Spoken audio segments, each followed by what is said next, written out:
Alright, hello everyone. It is Friday. I hope everyone is doing well. Weber, thank you so much for the raid. I hope you had a good stream. What were you up to? But it is time! Oh man. We started case 3-5, Bridge to the Turnabout on Wednesday, and I'd say we got a little close to halfway through that case, but man. I am so excited for today. We are playing... We're going to be streaming this game until we finish it, because boy howdy, I do not want to stop. Oh my goodness. I know we've been binging a whole lot of Ace Attorney and everything this past 2 weeks. I mean, they're long games, but they are fun, and they're good times, for sure. Oh man, you're playing Hades? Nice. But yeah. Yeah, what, so... Oh man, how do I summarize everything that happened? Maya and Pearl were going to a training dojo. We got there, murder was happening, then the bridge got struck by lightning, it was burning down. Phoenix fell, ended up in the hospital with a cold. Edgeworth stepped in and brought Francisca to take care of our first day of trial. Because Iris, who kind of looks like Dahlia, has been accused of murdering a storybook author that was staying at the dojo at the time. There's just a whole lot of crazy stuff going on. So anyway, now Phoenix is recovered.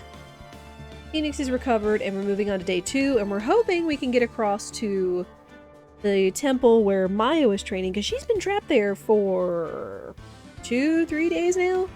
So yeah, big stuff is going down. But anyway, I do hope everyone is having a good Friday. Hope you've had a good week. It is cold here today. I'm talking like 30s cold. And that is chilly here in mid-southern US. I mean, it's not near as cold as it could be or it has been this year, but it's still cold.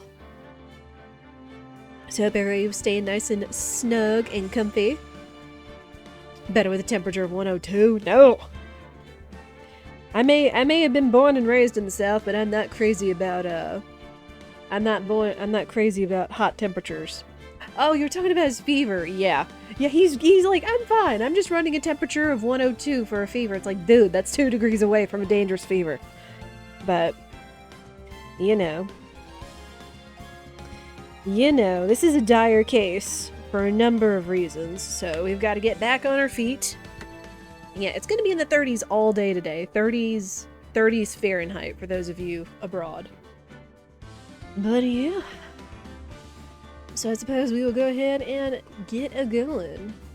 Because I don't know how long this is going to take us. Because I know I've read anywhere that this case could take like 7 to 10 hours or so. So we'll see. But we're just going to go until it finishes. You getting snow there too? Oh my gosh. That's crazy. I think we actually got some, I think we had some chances of wintry mix this morning, but I think it was all snow, thankfully, not like, freezing rain or sleet or any of that fun stuff. No, no. One ice storm, well, one ice storm every 10 years is better for me than one every year so far. Alright. We're heading back to the investigation. With Phoenix back on his feet, sort of. And of course we got back, Edgeworth met us, it's like, hey, thanks for taking it for us, you know, good luck. I'm gonna go look into some stuff, including Iris's profile and everything, because there's a lot of questions about Iris we don't know the answer to. And this game is doing such a good job of giving me mixed feelings, and it's like, ugh! Alright, yeah, as you can see, we still can't get across the little temple where Maya is, so they're working on that. I guess we'll go back to the main gate and see what's there. Yeah, get excited. Again, this is like the most exciting case in the entire trilogy from what I've been told. And I understand the hype from where it's been going, my gosh. Come on, please! It's for art's sake, I swear! There's only one guy I know who would be this persistent and high-strung. I'm talking about the heroine here, the heroine in my book. It'll make you famous. Ah! Enough! A fool's fool, fools who foolishly accept the foolishness of a fool's fool. Wouldn't you agree, Phoenix Wright? Huh? Me? Wait a second. I know you. You're, ow! Your reflexes and mine need to shape up. Dude, he's got 102 fever. Cut him a little slack. My brain's frying like a sunny side up and you want to grill me over my name? Francie, you can't do that. Even as we speak, Nick's on the brink of death. Or so I'm told. By who? Whip a dead horse. Isn't that one of your American sayings? No, it's not, and I'm not on the brink of anything. Come on, Nick. Tell her, would you? Tell her she needs to model for my new picture book, Francie's Whippity Whip Trip. Francisca, you're free to go. Yeah! Before you ask me to model, learn to give at least a semi-coherent testimony. And before that, you'll have to learn how to live a semi-coherent life, Larry. Oh! I don't care what anyone says. I'm telling the truth. I saw what I saw. She flew, I'm telling you. Whoosh! Just like that dude with the red underwear. Don't think I'm gonna forgive you guys when you come crawling back to apologize. Off he goes. This guy. This guy. It's amazing how little has changed with you in the past year, Phoenix Wright. Well, how are you? Have you been in Germany all this time? That's right. Extending my perfect win record, naturally. Oh joy. Sounds like she hasn't changed a bit. Has it really been a year since we first met? I'm Francisca von Karma, the prodigy. I see. I gave up a promising career in Germany and came to this country for one sole reason. Revenge. Francisca was born and raised in Germany and became a prosecutor at the age of 13. Hey, Jonas, how are you? We just got started.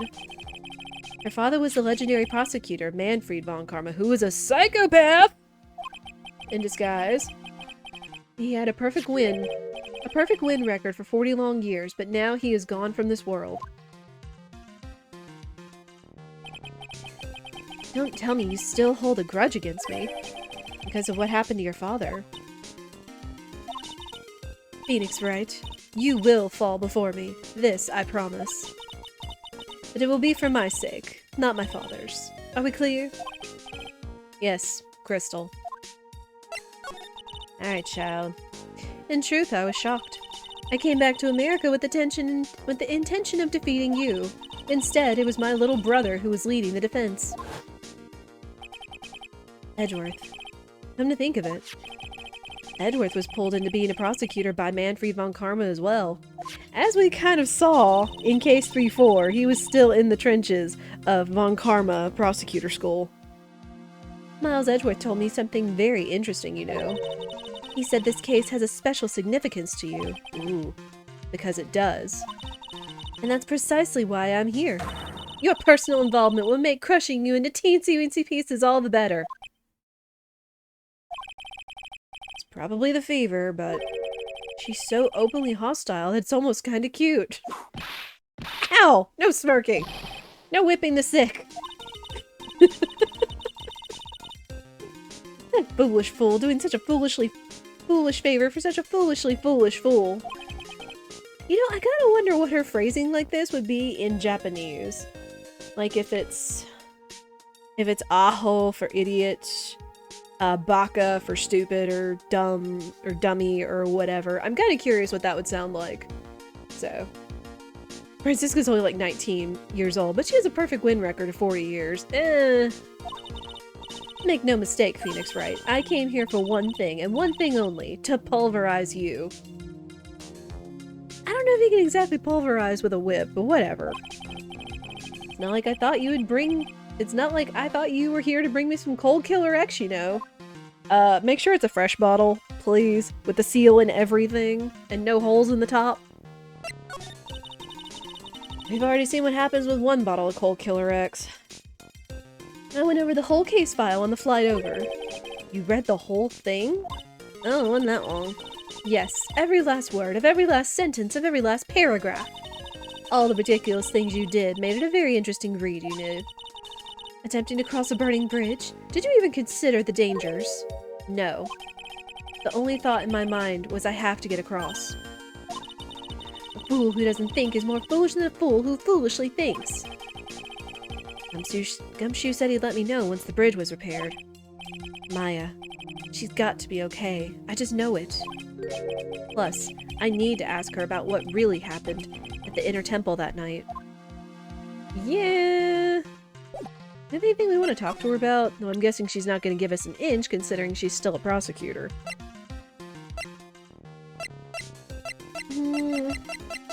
Badge. I refuse to help you, Phoenix Wright. Should've known better. Oh. Not even showing the badge would keep her from whipping. So I guess even wearing the badge doesn't help either. That was one long sigh. Sister Bikini? My, I didn't know you were here. How are you doing?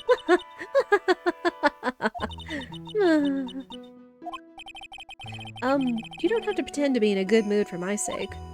I suppose I've made a terrible mess of things, haven't I? I let Mystic Elise die, and then there's Iris as well. Mystic Elise? Now that I think about it. There's an acolyte stuck at the Inner Temple, and that poor little girl has gone missing too. That little girl? You don't mean Pearls, do you? Yes, I'm afraid I do. She hasn't been seen since the morning after the incident. Pearls? She's missing? Why didn't anyone tell me about this? Oh boy. We got problems. I must be getting old. I think I've seriously lost faith in myself. Are you talking about your performance at the trial today? You believe me, don't you? I'm not a liar. I would never lie. Yeah. I know what I saw. I saw Iris pull that sword from Mystic Elise's body that night. I'm certain of it. At least, I was until this morning. I don't see any side clocks, so she must be telling the truth. So why are you so unsure of yourself all of a sudden? You know that artist who testified after me? I saw Iris flying, her white hood fluttering. I felt like I might start flying myself. When I saw that man testify so fervently about something so impossible, I started to wonder if I had acted just like him when I was on the witness stand. I wouldn't take that guy too seriously. Nobody should. He's an artist, but all he draws is trouble and nothing else. Again, I love the writing in this game. It's fantastic. Let it be known that Ace Attorney always has wonderful writing. For many reasons. If both Bikini and Larry are telling the truth, that can only mean one thing. They both didn't see what they think they saw. On the night of the incident, you met Iris at the Inner Temple. Is that correct? That's right. I'm sure it was Iris. But Iris claims she was in her room in Hazakura Temple. I knew I shouldn't have come back here that night. But because you did, Maya is stuck all by herself at the Inner Temple. I'm so sorry. The drafts in that place are nothing to shake a stick at. Winter is especially bad. I'll bet. The training hall looks like it's about to fall down any second. Eagle Mountain has always been prone to earthquakes, just so you know. Earthquakes?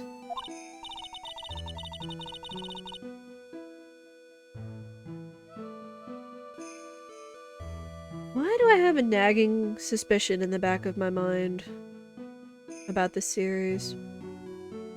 Anyway. Yes, I wouldn't be surprised if the next big one levels the training hall. We've got to get Maya out of there, fast. But still, there's really no need to worry.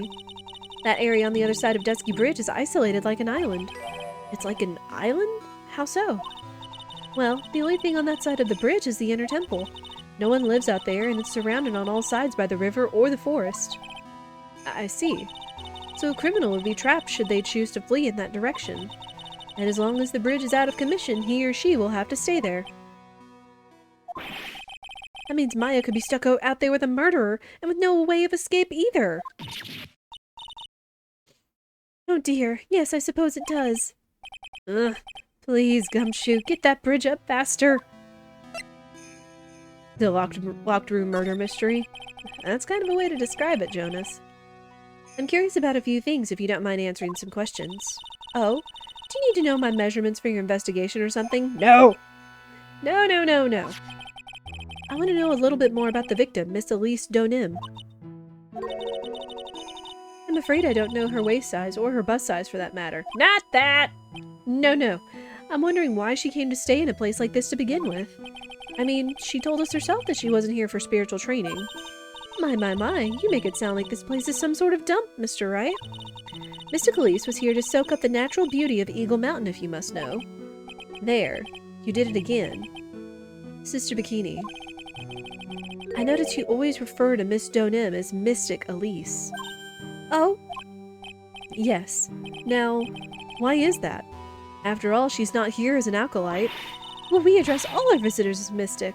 It makes their experience feel authentic. Anyway, she's older than me. You must respect your elders, you know. She's older than you, but you're 49. So that makes her like 50? At least 50? How do you know that? How can you say for sure that she's older than you?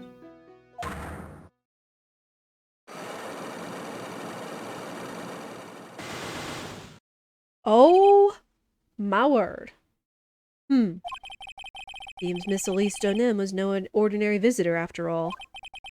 And there's Pearls. She was with Miss Donim on the evening of the murder, and now she's vanished.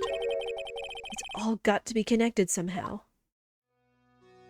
Oh boy. We got a lot of mysteries going on. A lot of big secrets. Why did Pearls have to get mixed up in this mess? Please, Mr. Wright, I know you're worried, but try to keep it together. Oh man. My head's throbbing so bad, it's killing me. Pearls. She was with Miss Donim on the night of the murder, remember? Yes, but I have a temple to run, you know. I was busy preparing for the training. I didn't see the little darling even once after we finished dinner. The murder. It didn't take place right in front of her innocent eyes, did it? According to the detective, she hasn't turned up at her home either. Come on, keep calm. There's one place left where Pearls could be. She just has to be there. Come on, Gumshoe. Tell me you'll be done with the repairs soon. I guess we'll see what we might need for this. Alright, lady. What's the mystery on Miss Elise? Miss Elise pseudonym. Elise pseudonym. Something like that. I'm trying to make the pun that her name's a pseudonym because she's an author. Sister Bikini, the truth is becoming increasingly clear to me. I'm convinced that Miss Elise Donim had a special significance to this temple. As to why she had a special significance, I believe it has to do with her true identity. What on earth are you talking about? She was... Mystic Elise was an author. Just an author of picture books. To be honest, I had my suspicions almost immediately after I met her. Suspicions? Yes, but I didn't have any evidence to support my theory, though. But now I do. This piece of evidence proves Miss Donim's true identity.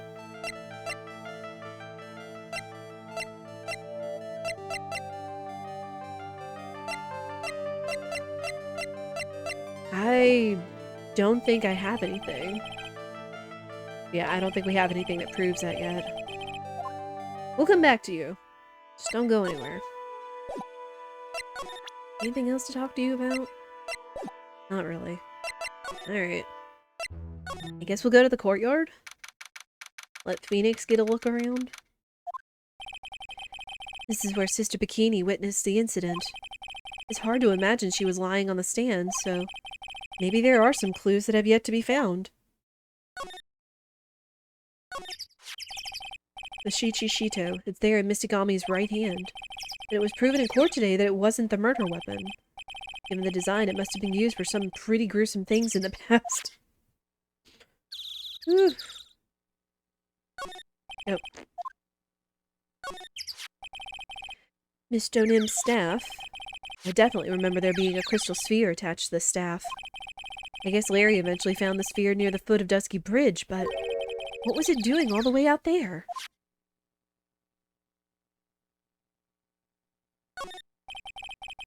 You get quite a bit of snow up here on Eagle Mountain. Around here, skis aren't just for fun, they're tools for getting around. But the sled, now that's gotta be for Bikini's own personal entertainment. I mean, if you've got some good hills and you're not heading towards a cliff, that would probably be a lot of fun. The main gate's on the other side of that stone wall. Difference in elevation is almost 10 feet. That's how steep this hillside is. And that's also the height the body fell from, according to the autopsy. Is it possible that Miss Donim was pushed from the top of the wall? There are a few of these stone lanterns scattered around in this courtyard. Without the city glare to compete with, I imagine they would seem a lot brighter. I guess Sister Bikini must light them now since Iris can't be here.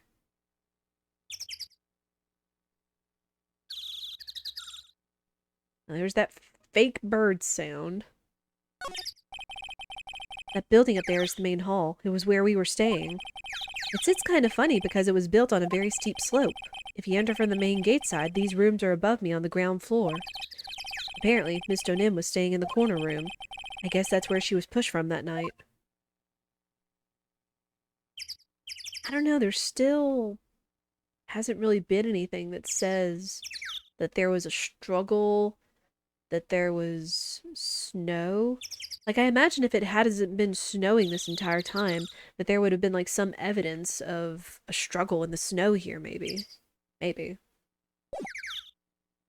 Okay, nothing here. Oh, hey! What was that jarring, inconsiderately loud yell? So this is where you've been. Keeping nice and warm, I see. Detective, have you finished the bridge? Yeah, I did. I told you I'd let you know. Well. Then I'll come along with you and... Sorry, ma'am. No unauthorized entry. Access is restricted to people involved in the case. What was that? I'm involved, aren't I? You couldn't get much more involved than me. Well, yeah, but that's not what I mean. Ah! It's been a while, Scruffy. Oh, gosh. It's... Miss Von Karma? Hey, don't make him faint. He just did something good. Sister, please leave the investigation to me. My. Well, you certainly seem to have everything under control. I'm on your side. I won't do anything you don't want me to. As you work to pin the guilt on Iris. What are you daydreaming about? Phoenix, right? Ow! That hurts, you know. Silence. I, Franziska von Karma, will personally guide you through your investigation. So you will follow me. She's not seriously going to follow me around, is she? Well... let's get a move on, people.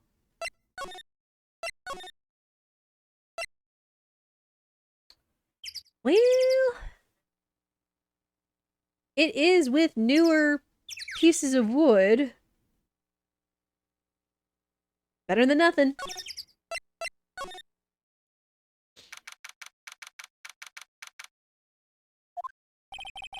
Things have certainly become a lot more hectic than before. They must have commenced with the investigation. Oh, Mr. Nick! That voice! Pearls? Mr. Nick! Mr. Nick! You've been out here this whole time? So you were here, ever since that night. I was so lonely, I thought I was going to die.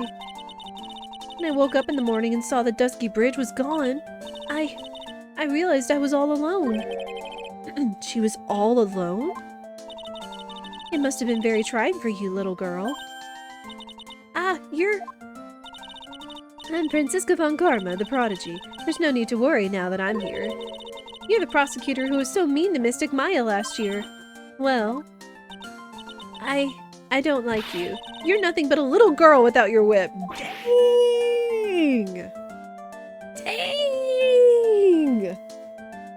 Pearls with the right hook. Mystic Maya didn't do anything wrong, but you were so mean. I'll never forgive you. It's like, Pearls may be a little girl, but she is almost wise beyond her years at times. Looks like Pearl's words are getting under her skin. Yow! Why are you whipping me? I didn't even say anything. You didn't have to. The smile on your lips gave you away. Gotta learn to have a poker face, Nick. Anyway, Pearls? Weren't you with Maya? Ah. I'm sorry. It's all my fault. Huh? What are you talking about, Pearls? I... Mystic Maya! Oh... Hey, wait! Pearls! She just ran off. Ow! That was cruel, Phoenix, right? To make a little girl cry like that is inexcusable. What was that all about? Pearl's acting like that. It's giving me the creeps. Guess I better take another look around since I finally got a chance. Especially since something about this place seems different from 2 days ago.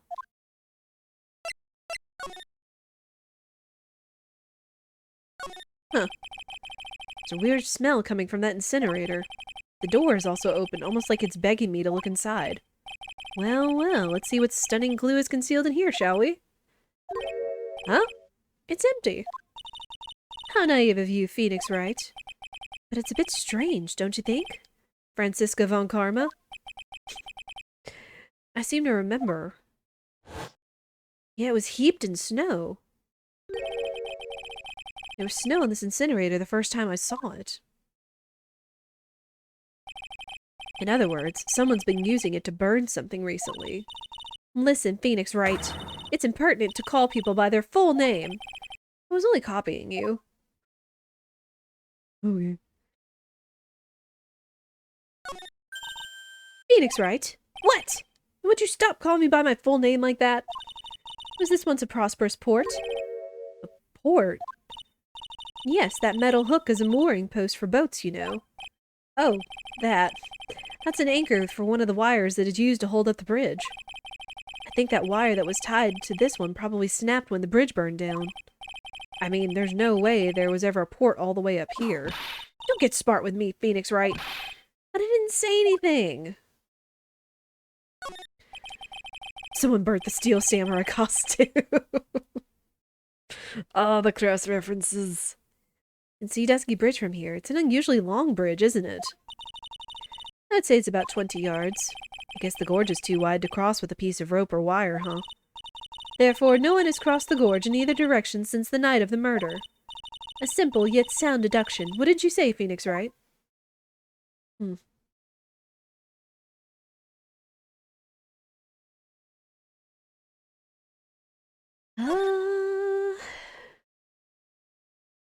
Nothing else looks out of place, I suppose. This must be the door that leads to the inner temple, where Maya Fey was training on the night of the murder. Yes, there's a solitary room there that's called the training hall. You could do with some training yourself, Phoenix Wright. Ow. You're completely out of shape. I don't know how much more of this woman I can take. Alright, well, let's move on then, I suppose. What? Is that a Magatama lock? And what happened to the scroll? The heck? What's wrong? Why are you so quiet? Maya. She was supposed to be in here training. Yet it appears she's nowhere to be seen. What's that? That strange lock? It wasn't there 2 days ago. This whole room is really giving off some strange vibes. The heck? This door. When I was here 2 days ago, that weird lock wasn't on it. Those chains. It's almost as if they're guarding something inside that cavern. I've never seen a lock quite like this before. I have. I've seen locks and chains just like this before. They look just like the ones that guard a person's secrets during a cyclock. I wonder if this lock is guarding something too. Dark secrets in a dark cavern.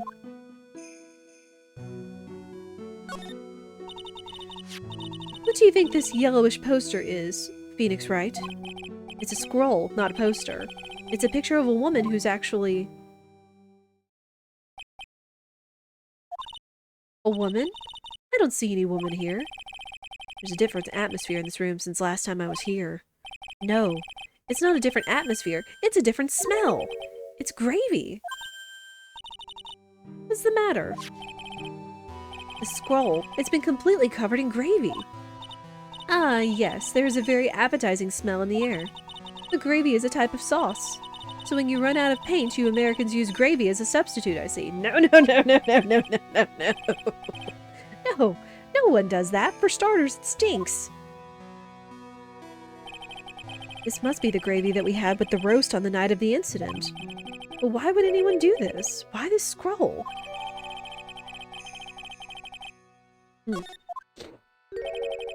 What took you so long? I thought even you'd manage to get here faster than this. Mr. Trite. Godot, what? Prosecutor Godot, I didn't know you were here. Prosecutor, how come you didn't show up at the trial today? Ha! I could ask you the exact same question. Huh? But I had a cold, so I had something slightly more important than a common cold to deal with. The importance of which is something you have no hope of ever understanding. Enough! I believe I have the measure of you. You are the very worst kind of prosecutor. What could be more important than a trial? Who's the wild mare, Trite? This is Miss Von Karma. She was the acting prosecutor in your absence today. Ah, well, I guess I owe you one then. But you can go now, princess. It's time for the big boys to take the reins. Oh.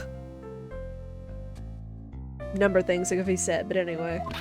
Just who do you think you are? This case is my... Hey, Philly, know your role and shut your mouth. I can't stand women like you. Ooh. I'm only going to say this once, Lady Von Whippingburn. Go home. Phoenix Wright! What are you hitting me for? Huh. You deserve more cracks of the whip than that, Trite. What? You still don't get it, do you? You don't realize that you've set something in motion that you'll never be able to undo. There's something different about Godot today.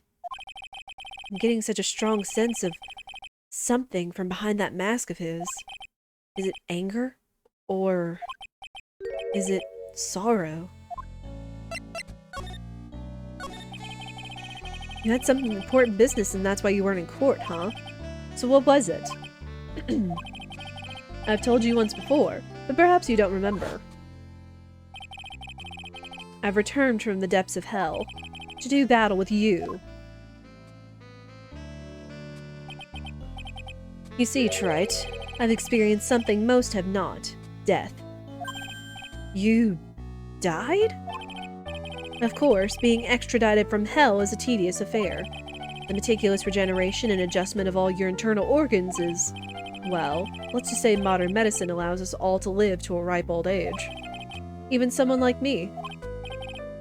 So, you mean that mask you wear is this ugly device? I promise it's not a fashion statement, my unenlightened friend.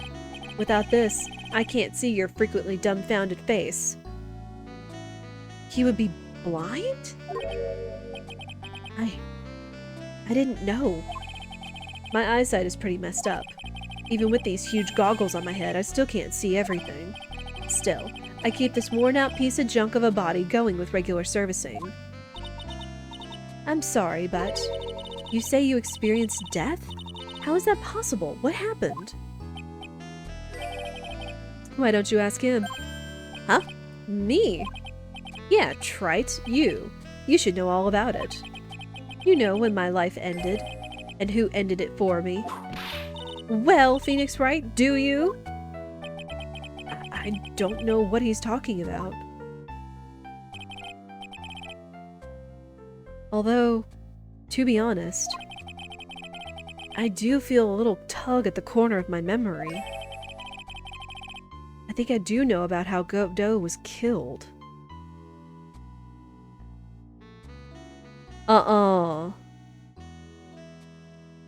No way, game. It will all become clear in due time. Isn't that right, Trite? Huh. We'll get to that. Earlier you said I've done something I can never undo. What did you mean by that exactly?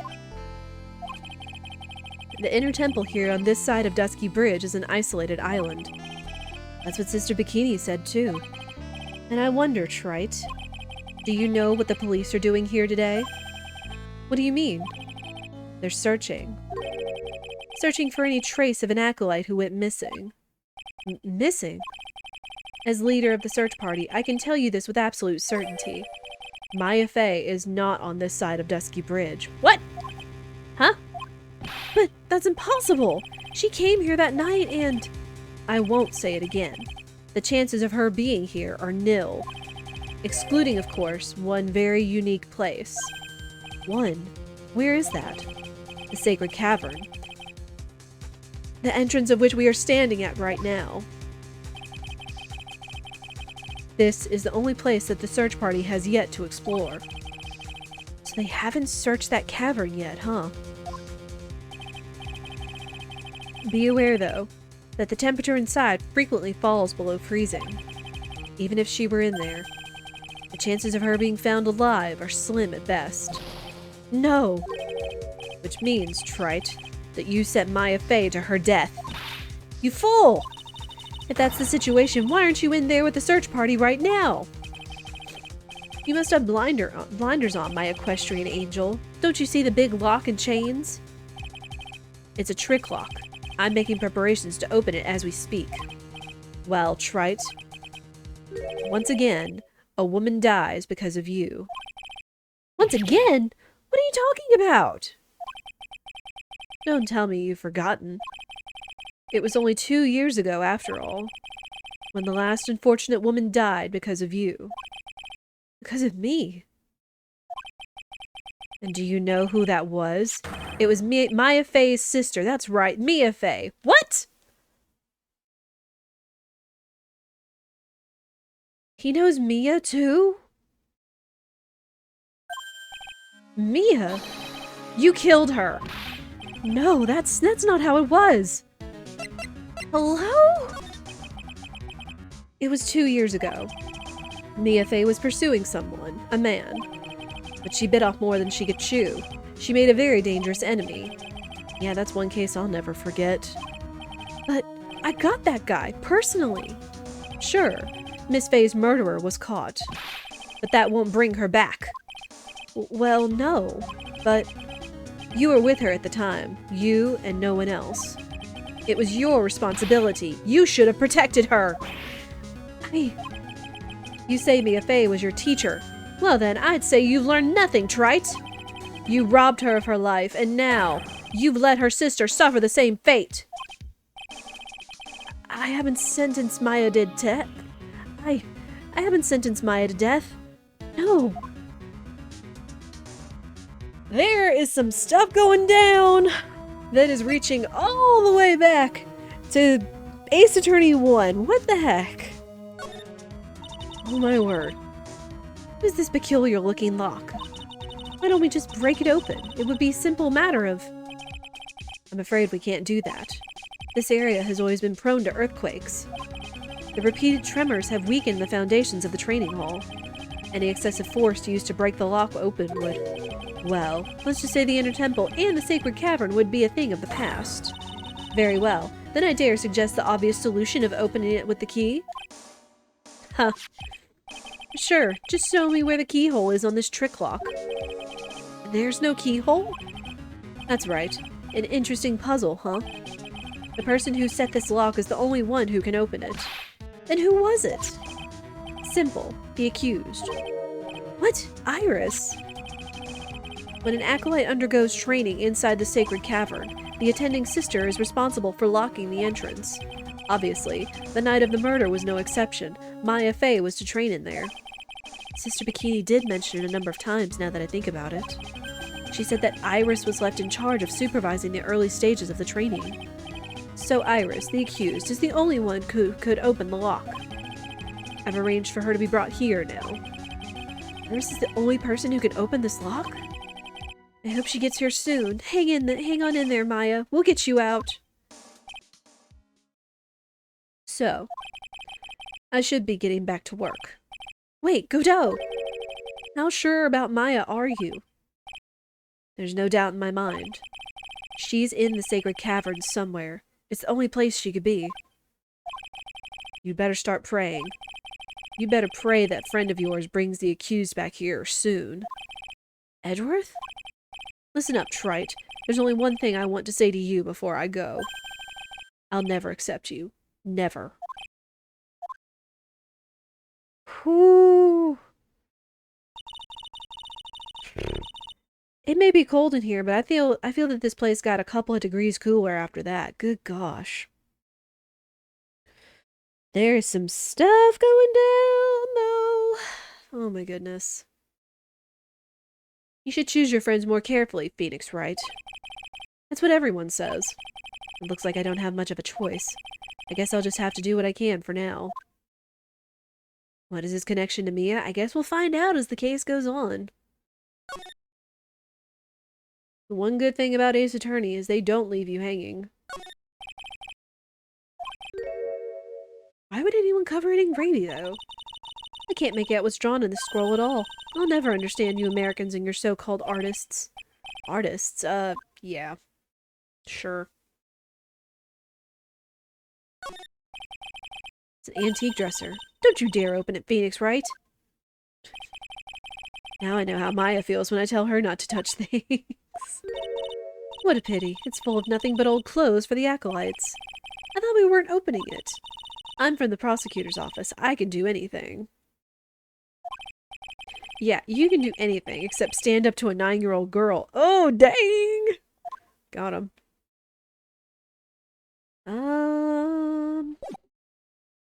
I guess we'll go back outside. I don't know. Should I? Or shouldn't I? Sounds like someone's talking to himself, but where's that coming from? Yeah, I guess I better wash that off. That's what I'll do. No, but I can't do that. I'm a detective. Ugh, my brain. This is driving me nuts. Ah! Is something troubling you, Scruffy? Please don't whip me like that all of a sudden, sir. It was merely a simple greeting, a friendly tap on the shoulder, with my whip. So what's up, Gumshoe? Is something on your mind? How did you know, pal? Perhaps you were trying to decide if you wanted to wash that off or not? How did you know, sir? Oh, yeah, I nearly forgot. You can't go through that little gate there, okay? You mean the one that says no entry on it? I, kinda already snuck in there. Is he trying to be clever or something? So what's behind there, Scruffy? Huh? A kind of garden-like garden. A garden? Yeah. Anyway, it's under investigation right now, so keep out! I'm not telling you, I'm asking you, pal. You got me? Isn't it normally the other way around? Well, see you later. Okay. So, shall we adjourn to this garden, Phoenix Wright? Of course. What else would we do? I really want to know what Gumshoe is thinking of washing off. Alright, let's go.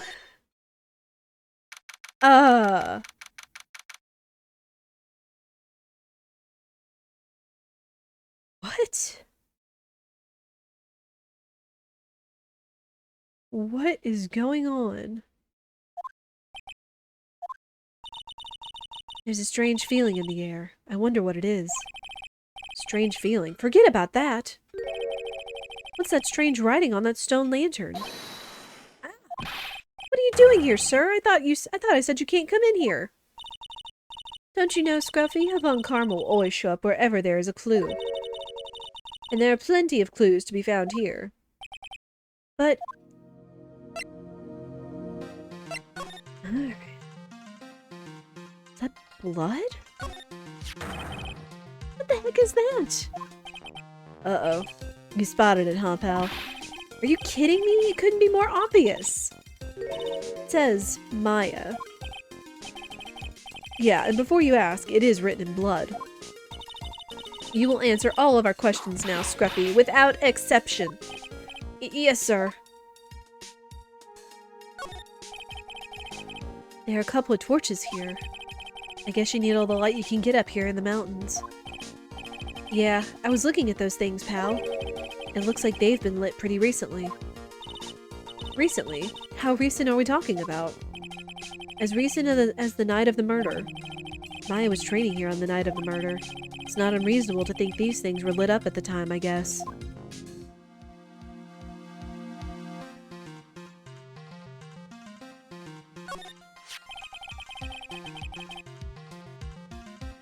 There's a charm or something poking out from the snow.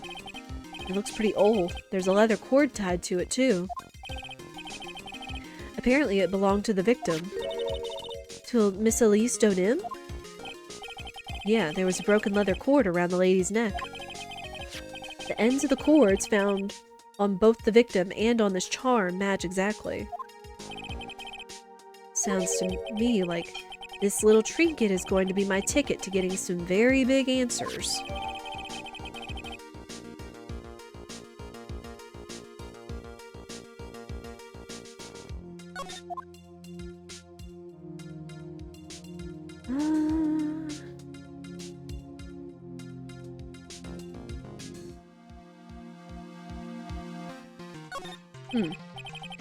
Well, this is odd. There's no snow on the ground here. And it's an almost perfect rectangle. It couldn't have happened naturally. Yes, it appears as though someone has carefully cleared away the snow. No doubt it was you, wasn't it, Scruffy? Huh? No, it wasn't me, sir. It was already like that when my men and I got here to start the investigation. It wasn't the police. Then who did it? Oh yeah, there's something I need to tell you. Just between the three of us, okay? What is it? It's top secret. You can't tell anyone, got it? Understood. Well, when I was a kid, I got knocked out of the local wrestling contest, you see. I was so disappointed I just picked up my mouth guard and cried all the way home. Man, I got in so much trouble when I left it on the couch. Is that it? That's it. Gah! Whoever cleared the snow away must have had a reason. Although I can't even begin to imagine what that reason would be. A little lantern, a little statue. It is certainly a quaint little garden. Oh! What is this huge bowl here for? Oh, I know this one. It's a water bowl, isn't it? Everything else is completely frozen over. But the ice in this bowl has been broken. It's true. I wonder if this has any impact on the case. Well, I doused my face earlier with the water in this. I was getting kinda sleepy. Gah! Next time you're sleepy, you only need come to me. Got it? Well.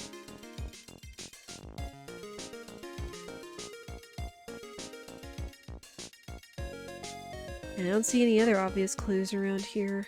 Nothing else is picking up on the magnifying glass. Well, we've got some very interesting clues around here. So I guess now we can also talk to Gumshoe. So how's the Intertemple investigation going? We have the best forensic team in the world working the place. Forensic team? And what was the outcome of this scientific study?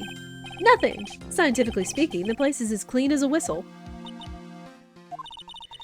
That's simply not good enough, Scruffy. Do you think I'll let you get away with that? Uh-oh. Well, there were a couple of things that bothered me when I first got here, sir. That stone lantern, and the surrounding area that's not covered in snow, correct? They looked kind of fishy to me, you know, scientifically speaking. So I got the lab boys to look them over. The results were... it's kind of hard to say, actually. I guess I better look into them myself. About Maya. Oh, did Mr. Godot tell you yet? Yes, we heard. He's got a search party out looking for her. But there's nowhere else she could have disappeared to on this side of Dusky Bridge. All we can do is wait for Mr. Edgeworth to get here, pal. Edgeworth? He's escorting Iris, the defendant, over here. We'll have to wait since she is the only one who can open the door to the sacred cavern. Oh, I think Mr. Edgeworth wants to talk to you about something too, pal. Huh? I wonder what it is. Just don't be expecting any good news when you talk to him. When I spoke to him, Mr. Edgeworth sounded so down, I felt like I was drowning. Oh, sounds pleasant. Maya. So these letters are written in blood. Yeah, that's what's worse is it's the victim's blood. Huh? This is Miss Donham's blood? We haven't done a detailed analysis yet, but it's looking that way, pal. Not good. Most interesting. Phoenix Wright, I presume you know, don't you? Why Maya's name is written upside down? You know what? That was really bothering me too. But I just came up with the answer. The result of my own special gumshoe investigation. Really? Do tell. Well, on the night of the murder, that stone lantern was upside down. I'm about to be upside down, if you know what I mean. Ugh. Gumshoe, please! Anyway, there's really only one logical explanation to this mystery. Miss Elise Donim wrote these letters herself, in her own blood. You must be joking! That's impossible! From the writing in the victim's blood and the other clues left behind, it seems pretty likely that this garden was the scene of Miss Elise Donim's murder. At least, that's our current theory on how the events took place, pal. What? So Miss Donim was killed here? However you want to look at it, that's what people are saying now. Then, what Sister Bikini saw in the courtyard at the main temple was... Well, what was it? That wasn't the scene of the crime. What did she see? What do you think, Miss Von Karma? Ah! Surely a special gumshoe investigation would reveal the answer, no? But wait a sec. The bloody writing and all the other clues here. Someone could have easily set all that up after the murder, right? Sorry, but that's not an option, pal. Why not? How quickly you forget, Phoenix Wright. Ever since the incident occurred, this place has been completely inaccessible. Because Dusky Bridge was completely burned out. I was overseeing the repairs to the bridge the whole time. No one came over here before me and my men. Which means no one could have planted all this stuff here, pal. Ugh. I can't think of a counter-argument to that. I knew it. I should have washed the blood off the lantern as soon as I got here. This really was the scene of the crime. And I need to figure out exactly what it was the Bikini actually saw. There's some craziness going on here. There's a lot... there's a lot of answers. A lot of questions. And some of them that are starting to match up in my head are not painting a very pretty picture.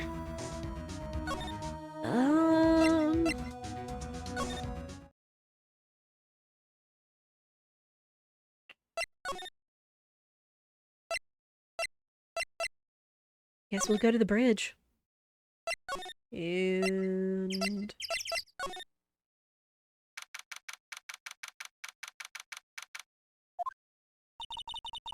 It seems you have a visitor.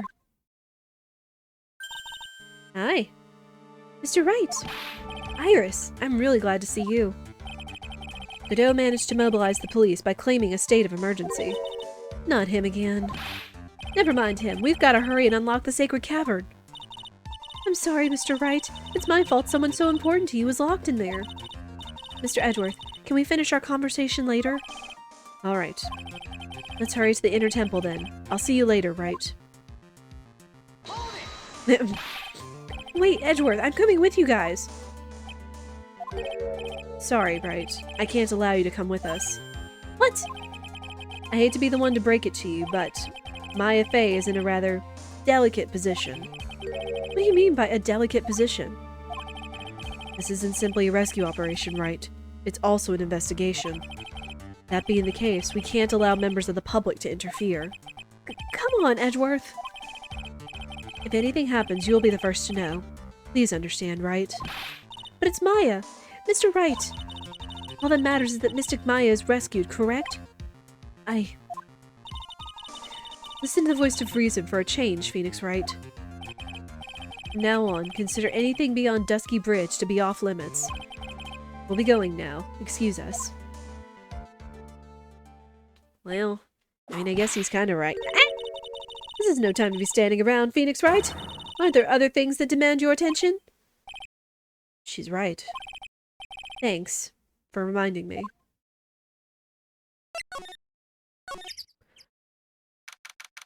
Bikini, you better be here. Okay. Sister Bikini looks like she's shrunk some since I last saw her. Don't be so rude, Phoenix Wright. What's wrong, Sister Bikini? My, hello you two. How are you doing?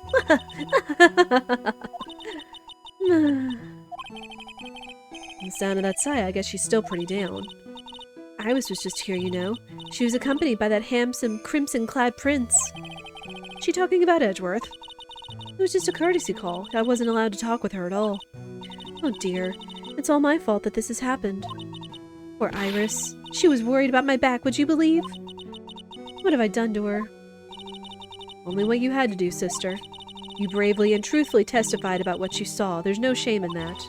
And we'll see to it that your testimony wasn't made in vain. Well, I don't hear anyone else saying that.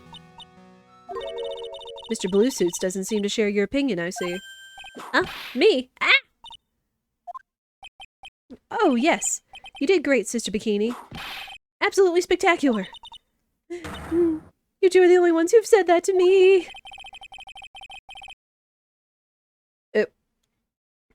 Yeah, sorry. It does look like ads are about to run, so I don't want any of this story or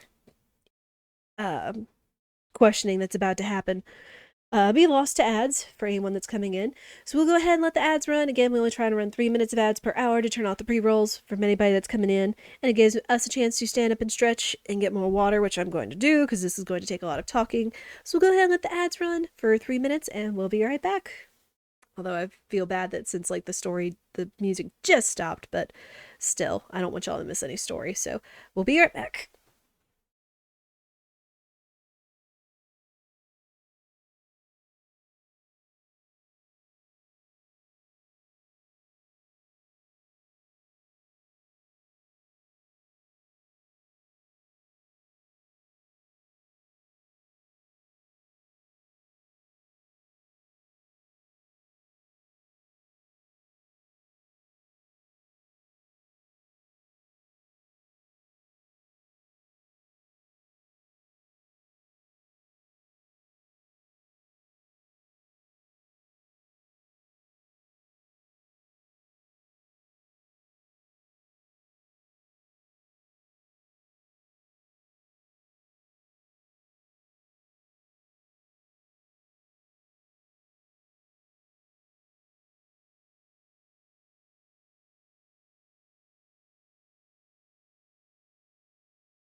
Alright. Thank you, everybody, for your patience.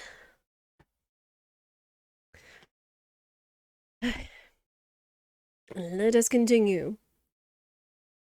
See whatever we can get out of Bikini here. I have a feeling I know what we're going to ask her about. I can't shake the feeling that I just became a shill to a shrew. Do you have a problem, Phoenix Wright? Ah. Sure, she was brave to testify so truthfully like that.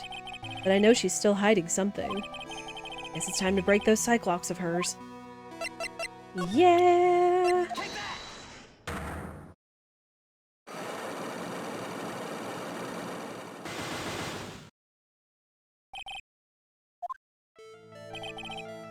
Sister Bikini, truth is becoming increasingly clear to me. Special significance, her secret identity.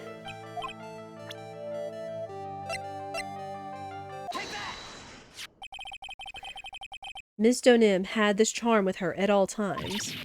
Gah! Where did you... This isn't some cheap good luck charm either. Then, what do you think it is, Mr. Wright? What could a talisman like that possibly mean? It's a talisman, is it? Interesting. Oops. This thing speaks volumes about who Miss Donim really was. This talisman and one other item unequivocally prove Miss Donim's true identity.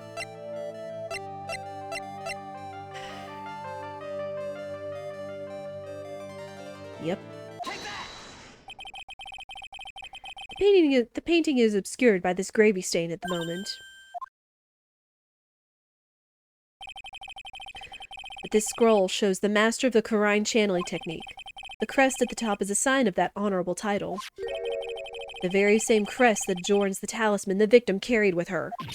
Ah! This crest is reserved for the master of Karine. Who on earth told you that nonsense? I've got no idea what you're talking about. The new master, Maya Fey, told me. What? You mean that acolyte is Misty Fey's daughter? Yes.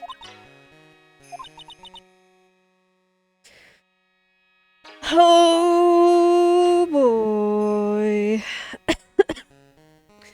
Are you sure? Yes. In fact, since her eldest daughter passed away, Maya is Misty Fey's sole successor. Mystic Misty!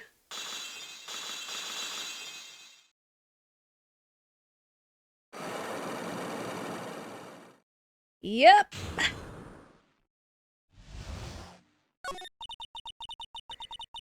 Mystic Elise graced us with her presence about a week ago. When she showed me the talisman with that mark on it, well, I nearly fainted. No one had seen her since she disappeared 17 years ago, after all. What is the significance of this talisman, sister? The Karine talisman is the symbol of the master of Karine. The bearer must carry it with them always until their death. Until their death? So, Elise Donim was really Maya's mother, huh? No!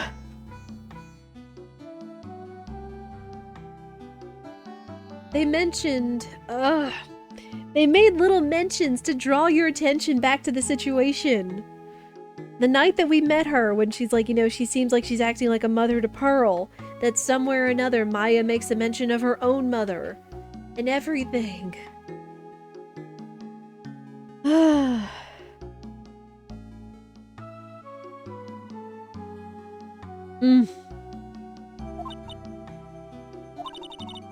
She was Misty Fey, the master of the Karine channeling technique. The truth comes out at last. It looks like we're making some headway here. Tell me, sister. After 17 years, why did she choose to show herself now? Because something happened that called her out of hiding. Well, what happened? Well... What's happening? It can't be. Earthquake! Ah! Oh my goodness! The inner temple! This kind of tremor might... The inner temple? The sacred cavern in the training hall, it might very well cave in! What? Ah! Oh... no.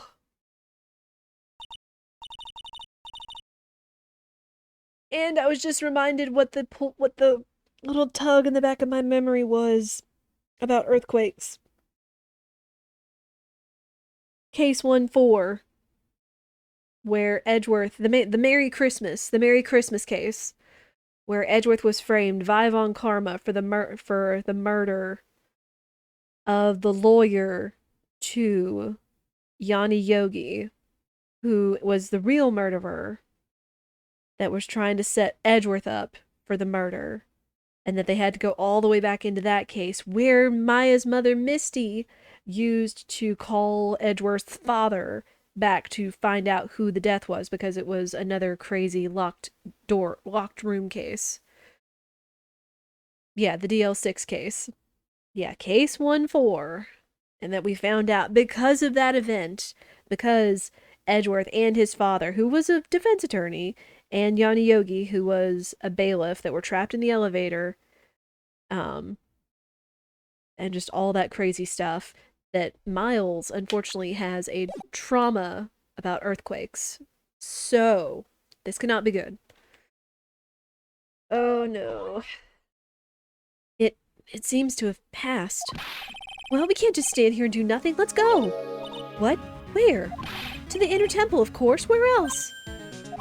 Sister Bikini, we'll finish this later, alright? Of course. You run along now. People may have been hurt. I must get some first aid kits ready. Come on then, Phoenix Wright. They won't bar you from entering as long as I'm with you. Thank you. Right at that moment, I had the worst feeling in my gut. We just had an earthquake. I wonder if he's alright. You look worried. Are you thinking about Miles Edgeworth? Come on, let's go.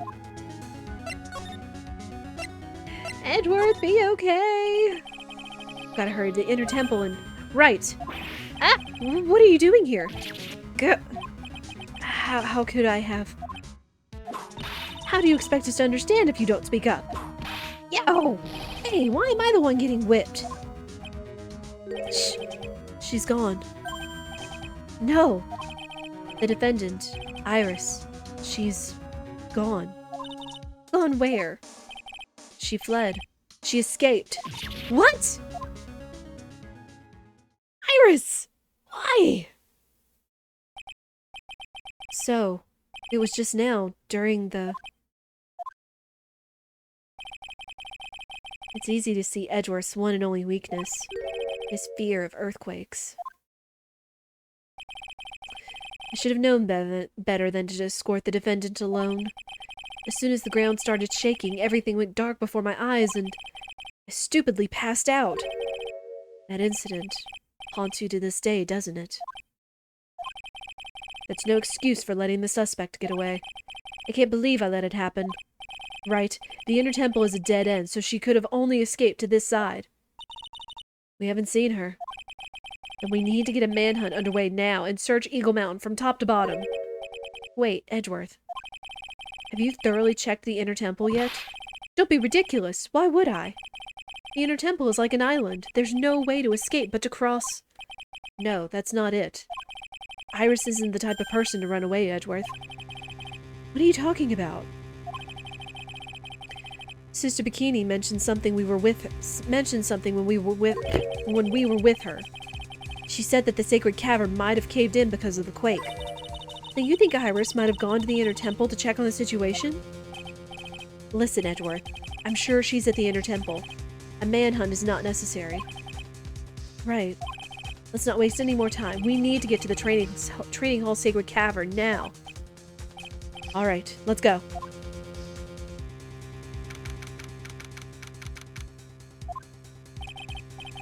Fortunately, the sacred cavern hadn't caved in, but what we found was something none of us could have ever expected.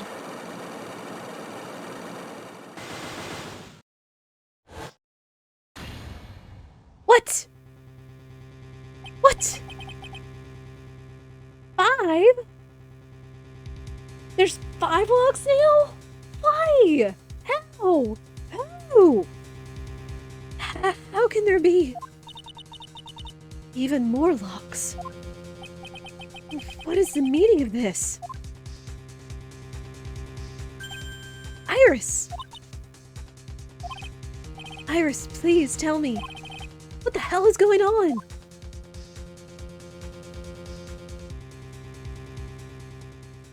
Oh, getting chills.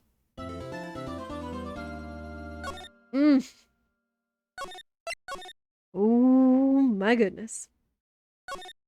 This is getting good, chat.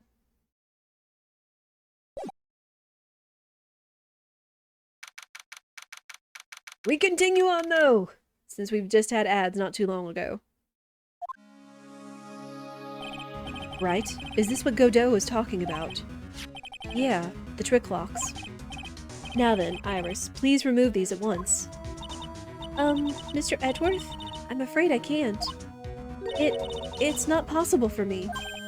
What? During the earthquake, when the cavern was in danger of caving in, Iris escaped. And I know there was only one lock when I last came here. So you're saying that you can't undo the new locks? Yes. Only I was stronger. Edgeworth, how are you feeling? You look a little pale in the face. Like you're one to talk with your face all green. Miles Edgeworth, go and get some air. I'll watch over the suspect. You go and get a grip on yourself. Don't be ridiculous. I'm perfectly fine. She whipped him. Woo. There's no telling what sorts of mistakes you can make in your current state. Go and get some rest. That's your only concern now, Miles Edgeworth. Understood. I'll handle the investigation in the garden. You take care of things here. Oh. Edgeworth. He's got so much pride that he's probably off crying in the corner of the garden. Pride is simply another trap that hinders us in our lives. That said, one must have pride to be effective on the job. Oh, I mean, pride and confidence, kinda different, but kinda same, but different, you know. At any rate, it seems that this is where we part ways, Phoenix Wright. I'm going to stay here and see if I can't help solve these bothersome puzzles. I see. Well, thanks for your help. Now then, do you mind if I ask you a few things, Iris?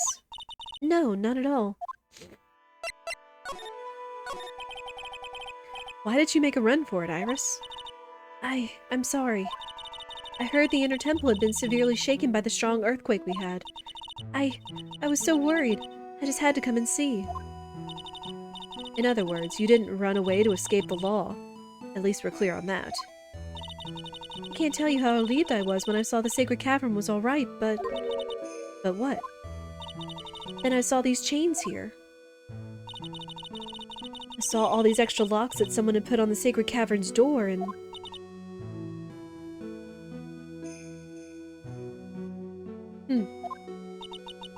Who in the world would do something like this? These trick locks are a sacred treasure of the Karine tradition. There are hundreds of ways to set them. That's why only the person who set the lock can open it. And you aren't the one who set these locks? I don't think it's that simple, Franziska von Karma. When we were here the first time, there was only one lock. But now, somehow, there's 5 of them. What does that mean? It means that someone wanted to secure the place even more. And they wanted to secure it before you got here, Iris. Presumably because they wanted to make sure Maya couldn't get out. This means that Iris can only open one of these locks. The first one. Yes, that's correct. What? Iris, try to think, please. Isn't there any other way around this? Well, like I said, there are hundreds of different ways to set these locks.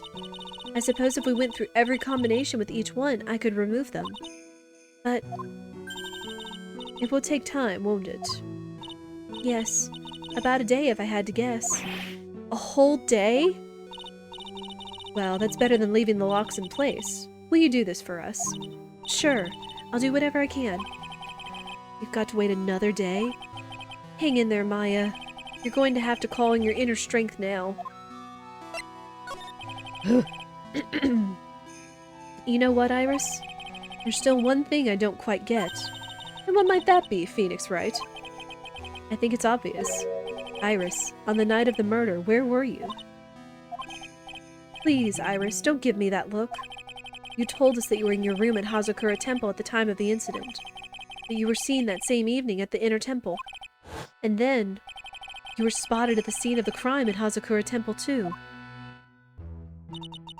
Being spotted at both Hazakura Temple and the Inner Temple. It's as if you were... Well, Iris, I think it's about time you told us the truth. Uh-oh. I knew it. There's something going on here that we don't know about. Well...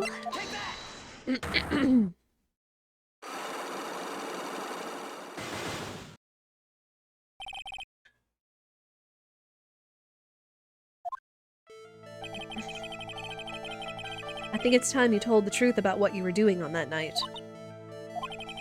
You said you were in your room at Hazakura Temple the entire time. Do you still claim that to be the truth? Yes, that's where I was. Iris, I believe you're innocent. That's why I want to believe what you're telling me too. But I can't. Because this person saw you somewhere else on the night of the murder.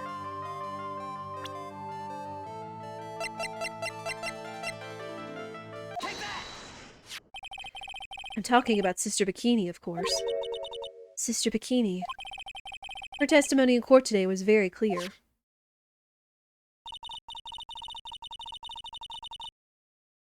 Oh, yeah, excuse me. That night I was helping an acolyte with her training in the Inner Temple, but...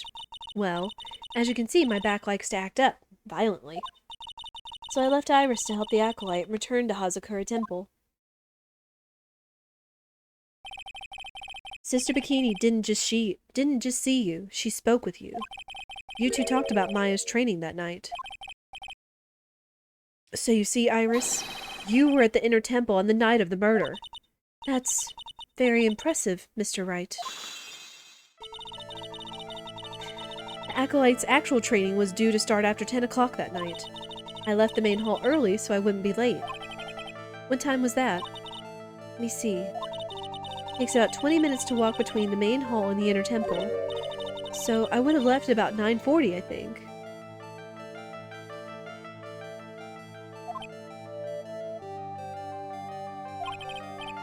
I'm sorry, Iris, but lying just doesn't suit you. Huh? Now, you say you left the main hall at 9:40, but what you say doesn't add up with this.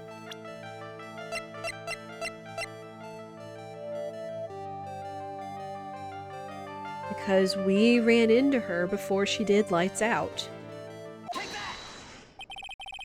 You yourself testified to the contrary, don't you remember? You said you rang the lights out bell at 10 o'clock that night. Ah! Plus, only moments before you rang that bell, you were seen at the main hall by the most reliable witness I have. Who's that? Me. Mr. Wright. We even spoke a little that evening. That's when you gave me this. Surely you haven't forgotten. No, that's right. I remember.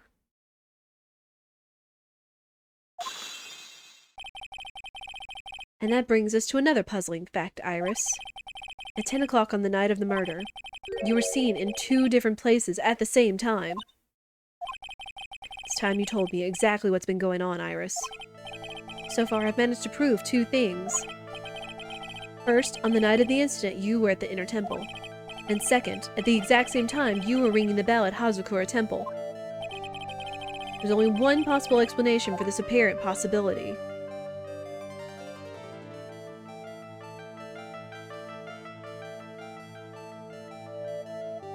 What?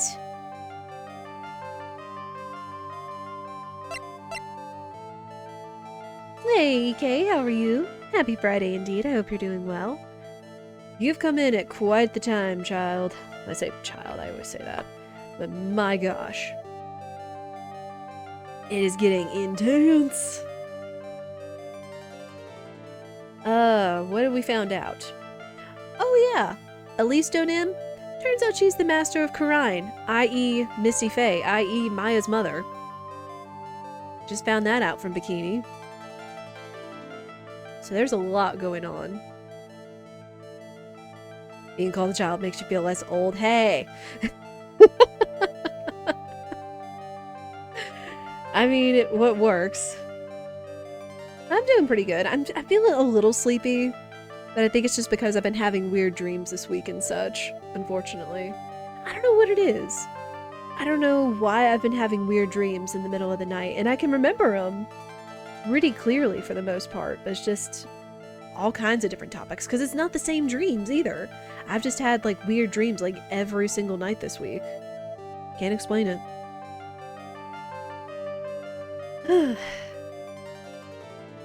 Only one possible explanation for the apparent impossibility.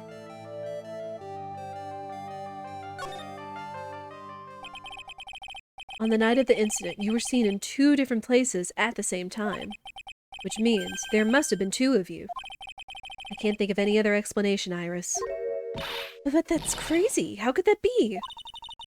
There's only one of me. It's impossible. Impossible? I wonder. The way you're trembling certainly seems to suggest otherwise. You're seriously trying to suggest there's more than one of me? Then show me the evidence. Show me something that proves there is more than one of me.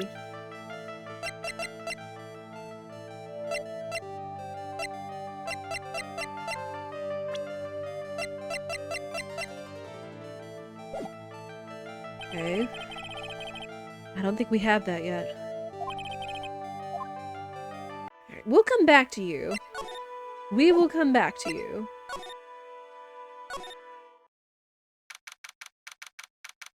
Wish you could remember your dreams. I mean, sometimes I do. There's this weird thing about dreams, at least with me, is like, I don't know if like my brain can remember them like as I'm dreaming, and then like right as I'm waking up, or right like just in that kind of moment of your brain, like as you're waking up and such, like I don't know how to explain it, but it's like I remember it. It's like, oh, I had a dream and XYZ happened. Like I dreamed about my old bakery job and the things with it. I dreamed Spirit and I were getting married again in a crazy public fashion or whatever. Um I dreamed about an old friend. I think I even dreamed about my mom at some point. Like there's all kinds of craziness. But then like I think within like the first hour or 2 after of waking, somehow if I don't like write it down or think about it more thoroughly or process it or whatever, then I just completely blank on what I dreamt about. I just know it's like, "Oh, I had a weird dream and I completely forgot about what it was," or something. Um Heck, here's the other crazy thing about dreams, and we'll get to this. We'll get back to the game. Um I remember, what was it? I dreamed I was going to some crazy neat school or whatever it was, and I remember sitting in a classroom, and the teacher was like, "What's wrong with you? You know, you look tired or exhausted," or I was nodding off or whatever. It's like, well, my neighbors were bumping their music till 2:30 in the morning, and then I had to wake up at 9 o'clock. And I remember distinctly having that dream because it was, what was it? It was Christmas Eve. It happened on Christmas Eve because that's what our neighbors were doing behind us. They were playing their music from their bumping stereo to like literally 2:30 in the morning, not realizing that it was facing our house and bumping into our bedroom and our house and everything. And for whatever reason, it carries in our area towards us. And that happened in my dream. I remember distinctly saying that, talking about my neighbors and everything. It's like, huh, all kinds of crazy stuff. A dream journal? Maybe. I don't try to take them too seriously, other than maybe thinking about what my brain was trying to process that day, or the stresses, or the problems, or processing memories or thoughts or whatever. So it is what it is. Alright. I'm finally getting to the bottom of this case. I can count on Iris to break those locks, so I should try to gather more clues.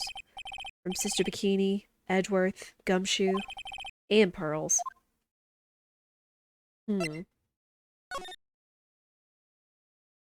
Currently writing a book based on a rare dream you remembered? Ooh. Sounds cool. I wish you luck with that. Oh yeah, Edgeworth should be out here. The cops are still combing the place. They look pretty nervous. I'd be nervous too. It's got to be a tough job. Edgeworth! Especially with someone giving you the evil eye the whole time. How could I have done that? Wow, I can't believe it's still bothering him. Edgeworth? Ah! Hey, don't you dare run away! Oh, oh, Edgeworth. Yeah, the focus enough to finish it. Hey, writing a book takes a lot of energy and a lot of planning and processing. So you do what you can. Don't sell yourself short on it. You'll be fine. What do you want, right? What do I want? If you came here to laugh at me, then get on with it. Edgeworth! Go on, laugh away.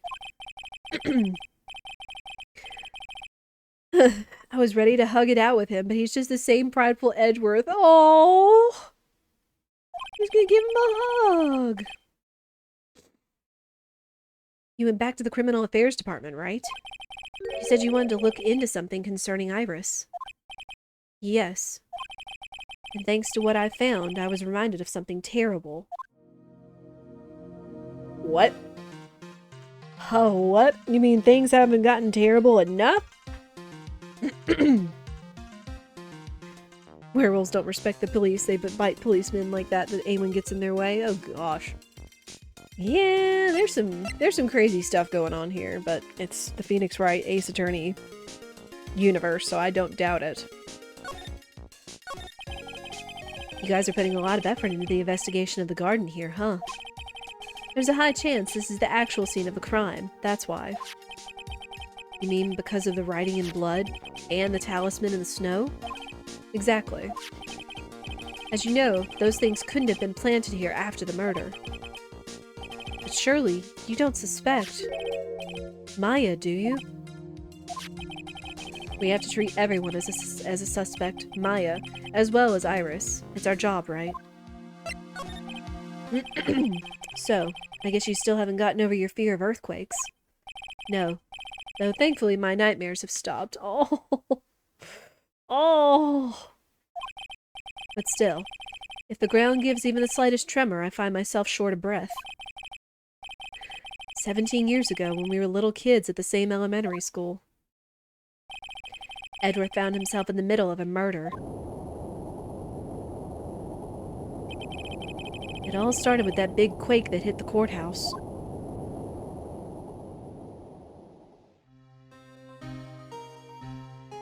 Case 1-4. Yes, I was stuck in the elevator with my father, who was a defense attorney. We were deprived of oxygen and we passed out. That's when it happened. That single gunshot shattered my whole life. I lost everything that day, all because of that earthquake. My dreams, my family, and myself. It's been more than 17 years now, and that case was finally resolved 2 years ago, right? You think I don't know that? I was there! But it was such a shock. I never imagined I could be so wrong about myself and my life. I'm sorry, Wright. There's nothing else I can say. Not after you chose to become a lawyer for my sake, and not after you saved me. Edward, you're stronger than you think, so no more of this self-pity, okay? Oh! They're such good friends! They're so cute. Alright, what you got? There was something that bothered me about her from the moment we met. I felt like I'd seen her somewhere before. No. Wait. Not somewhere. I felt like I'd seen her in court before. So you went back to the Criminal Affairs Department to look for her file? Yes. I checked over every case file I've ever worked on. And I was right. I had seen her face before. 6 years ago. 6 years ago? It was my first appearance in court. Oh! Oh, baby, we're going there. We're going to Mia's case. And baby Edgeworth's first appearance. And as cases go, it was my worst nightmare. So, who is she? I'm sorry, Bright. I can't give that information away to a member of the general public. What? Why not? It might be the crucial piece of the puzzle that solves this case. The woman I knew was the daughter of a jewelry store owner. She had nothing to do with Iris and Hazakura Temple. And neither did the case. No. That woman is completely unrelated to this murder. Unrelated? Yes. I can say that with complete confidence. You're wrong, Edgeworth. She's totally related to this case. I need to fill Edgeworth in. I need to explain the connection between Iris and the woman Edgeworth knew. Do we know how, though? I don't think we do. There's still a couple more people we need to talk to.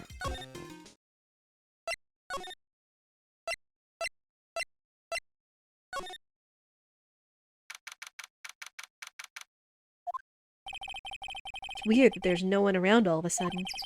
Sure gets quiet up here in the mountains when you're all on your own.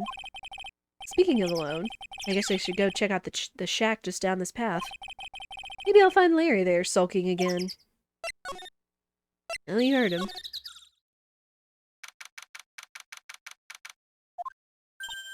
Oh, Mr. Nick! Pearls! What are you doing here? Nothing. What about Mystic Maya? Is she alright? Well, we don't know yet. Oh, I see. Hey, what do you think you're doing here, Nick? Larry. This is the loser's shack, where losers get together to lose themselves. This is the what? Hey, we find comfort in each other's failures, okay? You got a problem with that? Look, Mr. Nick, Mr. Larice did a picture of me. That's, great, Pearls. We're going to gather firewood now. We'll be cooking some half-rotten potatoes over a miserable little campfire. So stay out of our way. I don't believe this. Why can't he try getting fired up over becoming a better man? No one believes a word I say anymore. Listen to me, Pearl. You don't want to trust this kind of guy, okay? He'll only let you down. Oh, Mystic Maya. Pearls doesn't belong in the loser's cabin, no. Larry, is there something you want to tell me about this picture? I've got nothing to say to you, Nick. My life's here now with Pearls, two losers cooking potatoes together forevermore. What am I gonna do with them? Alright then. What do you think about this picture, Pearls? I think it's really well drawn. I can't draw at all, so I think it's really amazing. See, someone appreciates it. It's tough getting the flames to look like that, you know. It's supposed to be Sister Iris flying through the air, isn't it? I love it. It's like a dream, a wonderful fantasy. No, it wasn't a dream. She really flew. I'm telling you, Iris really flew that night. And Mr. Larice? Not you too. Please don't look at me like that, Pearl. Don't look at me like I'm some kind of nutcase, I beg you. I guess this picture really is a representation of what Larry thinks he saw. Okay, so I was half asleep when I was here that night. And I was wide awake after the thunder struck. The lightning struck, not the thunder. And I saw what I saw. It was exactly like I drew in the picture. And it looks like I don't have any choice but to take this sketch at face value. Hey, what's with that look of doubt on your face? Pearls?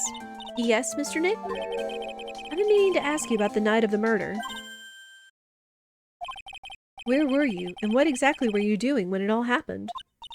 I was just, well, I'm just a kid, you know? I'm sure it doesn't really matter what I was doing, does it, Mr. Nick? Sorry, Pearls, but yes, it does.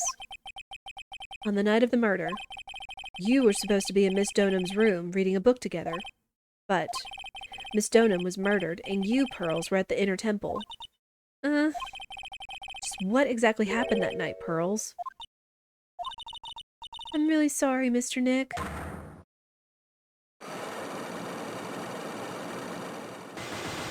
Uh-oh. Also, nice placement since she's short. I've been a bad girl. That's why I'm being punished. What are you talking about, Pearls? My spiritual power. It has disappeared. What? Our powers have disappeared? What do you mean your power has disappeared, Pearls? It's all over for me. A spirit medium who can't channel spirits is like a painter who can't paint. Hey, what are you looking at me for? Pearls, did you try to channel someone's spirit right here at Hazakura Temple? Tried but failed, perhaps? Ah. Way to go, Nick. You made her cry. That was really cruel of you. Just as I thought. I'm going to have to break her Cyclops to get the truth out of her. I don't know if I have what we need to do it, though.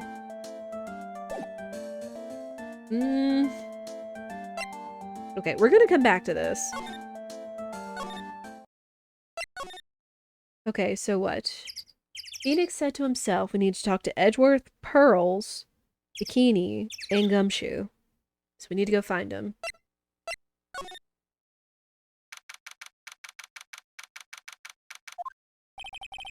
I wonder if Sister Bikini is back at the main hall yet. I haven't seen Gumshoe around for a while either. Maybe they're having a cup of tea together somewhere. I bet Gumshoe is Sister Bikini's type.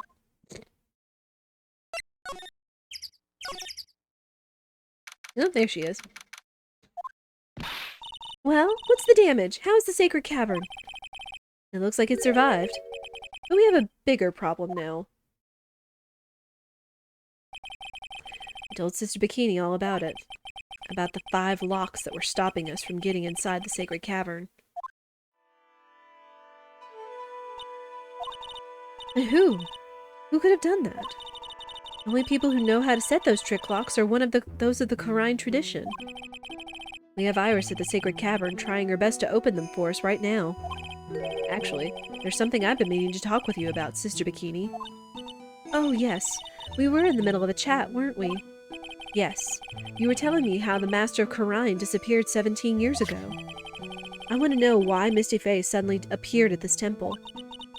It was about a week ago when Mystic Elise, Mystic Misty arrived. After she showed me the talisman that proved she was the Master, she said, "Someone is trying to destroy the Korine tradition's main family line. I am here to put a stop to them." What?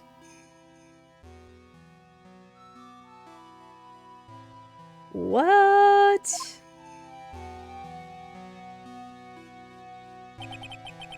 Someone was trying to destroy the main family line? There's only one heir to the title of Master at any time, and it's usually the eldest. That child becomes the new Master of Korine, and her daughters the main family. All other mediums become branch family members, with no hope of controlling the clan. That's why nothing has changed throughout the history of the clan. Branch families always have and always will plot to erase those of the main family line. Is the power of the Master worth this much bloodshed? You believe in the technique, don't you, Mr. Wright? You know its power is real. Yes, I do. It's been 2 years since I first met Maya. In that time, I've seen her channel the spirits of the dead plenty of times. During the mask-to-mask case. And during Maggie Bird's trial, too. Thanks to Maya, Mia's always on hand to help me out when I need her the most.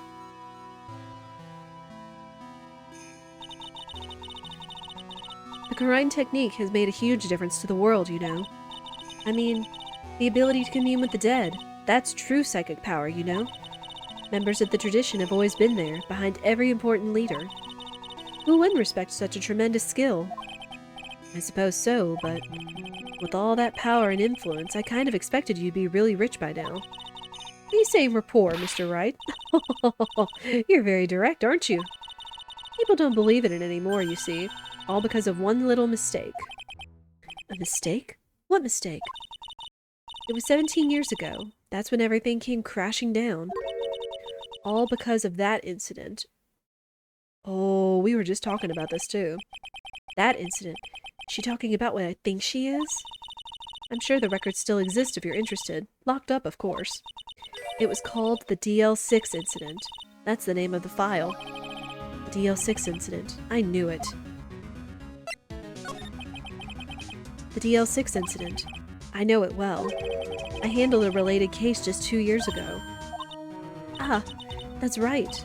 So it was you who was the defense attorney on the case. A murder that took place 17 years ago. It was the first time in the country's history the police ever used a spirit medium. The idea was to channel the victim's spirit to learn the identity of the murderer. And the medium who performed the channeling was Misty Faye, Maya's mother. Through Mystic Misty's channeling, the name of a certain man surfaced. Armed with that as evidence, the investigators were spurred into action. But that man, he was found not guilty, wasn't he? That's right, he was. And the case remained a mystery. In other words, we failed. It was the first case the world had ever seen the Quran tradition openly involved in. It was all over the media, the public, the judiciary, the people of Quran Village. Everyone judged her. Everyone said Mystic Misty's powers were a sham. And then she just disappeared, vanished, while everyone still thought of her as a fraud. But I know the truth. Misty Faye's spirit channeling wasn't a sham at all. Of course it wasn't. And since you managed to reveal the truth, we're finally making a comeback. The Quran tradition is starting to recover at last. With the new master wielding the power of the clan. Does she mean Maya?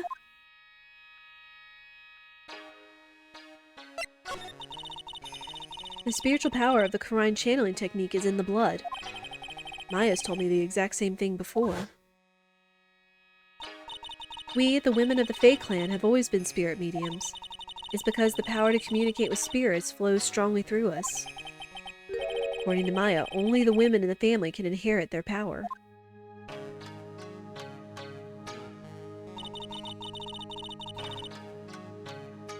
The main family's bloodline stems directly from Mystic Ami.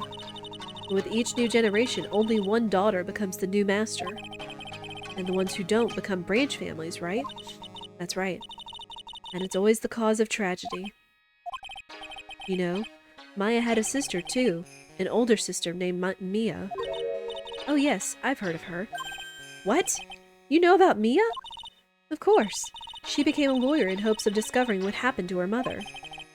And lost her life as a result. Do you know what Mystic Mia is rumored to have said? She said it wasn't only because of her mother that she became a lawyer. She also didn't want to fight with her sister over the leadership of the tradition. Really? Well, she saw what happened to her own mother, Mystic Misty, as she grew up. I guess Mystic Mia got tired of seeing all the rivalry between her mom and her aunt. Yeah, that's right. Misty Faye had an elder sister too. And Misty, having superior powers, managed to usurp the master seat from her. Mystic Misty's sister is Mystic Morgan, as you probably know. All too well. Morgan. There's a name I know well. It was a year ago now, at Maya's home, Quran Village. What she did was terrible. It was all so she could make her own daughter the next master.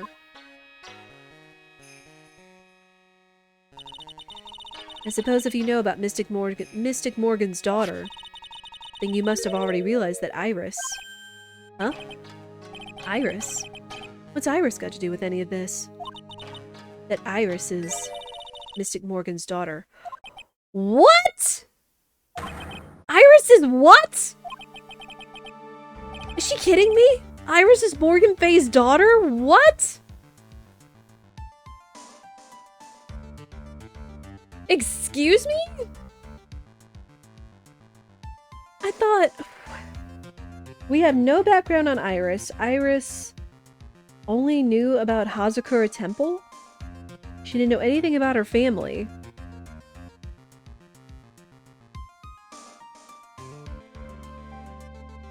What?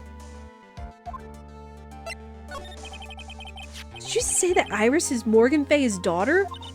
Oops, I thought you already knew. No! It sounded like you'd met one of Mystic Morgan's daughters already. I have. I know her very well. Oh? Yes, Pearls. Pearl Faye. But I always thought she was an only child. You jest! That child, she's Mystic Morgan's. You didn't know that, Pearl? Oh my gosh, we're just trading information back and forth here. Oh my gosh. I had no idea. Mystic Morgan. But she's in prison now, isn't she? Yes. Ever since she was found to be a co-conspirator in a murder case last year. Yep. Case 2-2. It was all done to set up Pearls as the next master.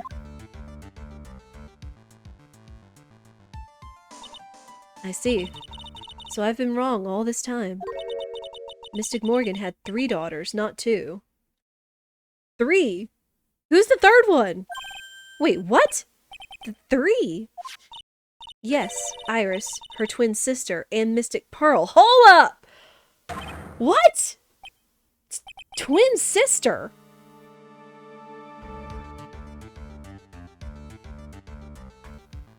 Hold the freaking phone! Iris is Morgan's daughter. Iris also had a twin sister. Oh, didn't you know? It all happened 20 years ago. After the clan leadership was taken from her by her sister, Mystic Morgan's life crumbled. It wasn't many years later that Karine's reputation hit an all-time low. When Mystic Morgan's husband realized his wife would never become the master, he left her and the village, taking their twin daughters with him. How awful. He was a jeweler, you know.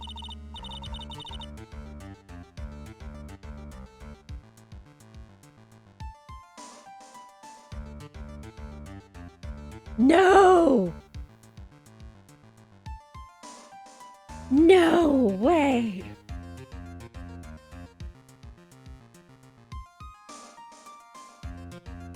Oh my gosh.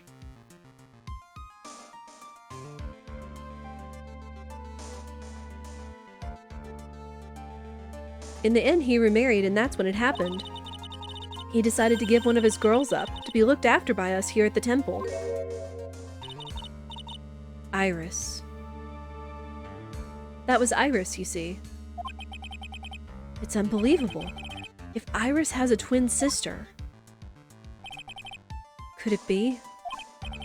Could you tell me one more thing, Sister Bikini? What was the name of Iris's sister?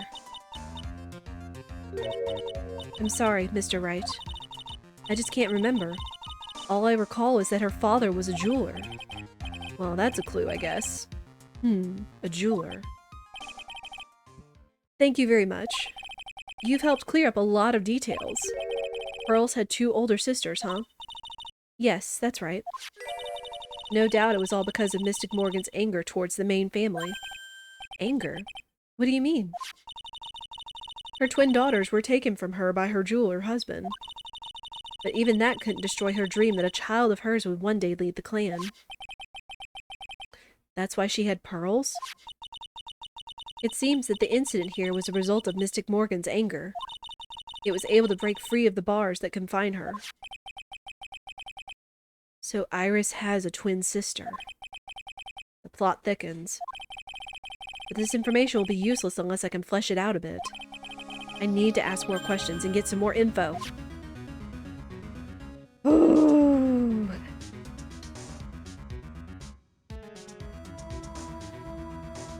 The wheels are turning, chat. The wheels are turning, and this is gonna get nuts. I can already feel it. Well, what do we have?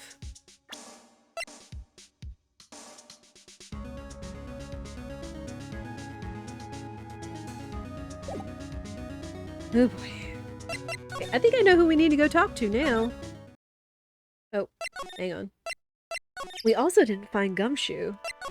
Hang on.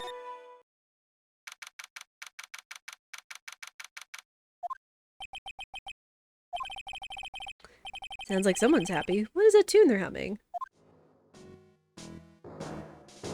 There he is. No motive, no crime. No motive, no crime. Sing it with me. No motive, no crime. I remember when we used to search in the channeling room in Karine. Whew, I love my job. Who cares if the clues I find are no good? That's not what investigating's all about. The investigator investigates for the love of investigating. It's a passion. Good cases we have, good cases we've lost along the way. I would have never guessed that Gumshoe was into reggae. Every case is gonna be airtight. Every case is gonna be airtight. Hey, pal. Huh? Who, me? How long have you been there? I just got here. Oh, okay. So what are you up to, detective? I'm investigating, pal. I made a promise to Mr. Edgeworth. I promised I would find the real murder weapon. The real murder weapon? That barbed sword thing turned out to be a false lead, right? I'm giving it my best shot here, but I still haven't turned up any clues. I just found these weird scraps of paper. Looks like it was a letter or something. Doesn't seem to have anything to do with the case, though. A letter? What is this letter you're talking about? So, how's the investigation going, Detective Gumshoe? I don't know if I should be telling you, pal, but I guess it can't hurt. Looks like the murder took place in the Inner Garden Temple. Inner Temple Garden. And they're taking that bloody writing on the lantern pretty seriously back at HQ. What? You mean... I don't know the details, pal. All I know is, if you don't find Maya down in that sacred cavern, we're gonna be faced with one ugly situation. What kind of ugly situation are we looking at here? You got me. I don't know. They're not my words, pal. Then who said it? Mr. Godot. Godot? What did he mean by that? What did he mean? About that letter you found. Don't remind me, pal. I'm busting a gut here trying to find the murder weapon. And all I find is some burnt-up old letter. Burnt-up old letter? Yeah, it was in that incinerator right outside in the Inner Temple. The incinerator? I knew it. I knew I wasn't imagining it. Something was burned there, and now we know. There was snow on that incinerator when I first saw it. And after the incident, the snow had melted away. Which means someone used the incinerator on the night of the murder. What's up with you, pal? I've got it right here if you want to take a look. Can I? Do you mind? Sure, go nuts. I don't want it, pal. You can have it. It's all spirit mediums and masters and stuff. I bet it's got no relation to the case. Spirit mediums? It's got to be important if it mentions spirit mediums and masters. I better give it a good looking over and some serious thought. Make sure you chuck it in the trash when you're done. Littering's a crime, pal. So what do you know about the real murder weapon so far? Well, it wasn't the Shichishido that was found impaled in the victim's body. Mr. Edgeworth proved that in court today. Yes, that's true. In which case, it must have been another blade. And that's what you're running around like a headless chicken looking for now, huh? Yeah. And man, is it tiring work. But let me tell you something, pal. I want no headless chickens, I want regular chickens. Chickens and ducks. I'm no chicken. We've got the feather forensics in our cap these days. We're using the department's secret weapon on this. Is it missile? Is it missile? Secret weapon? What's the secret weapon of yours? You want to know? You've got to think scientifically, okay? Alright.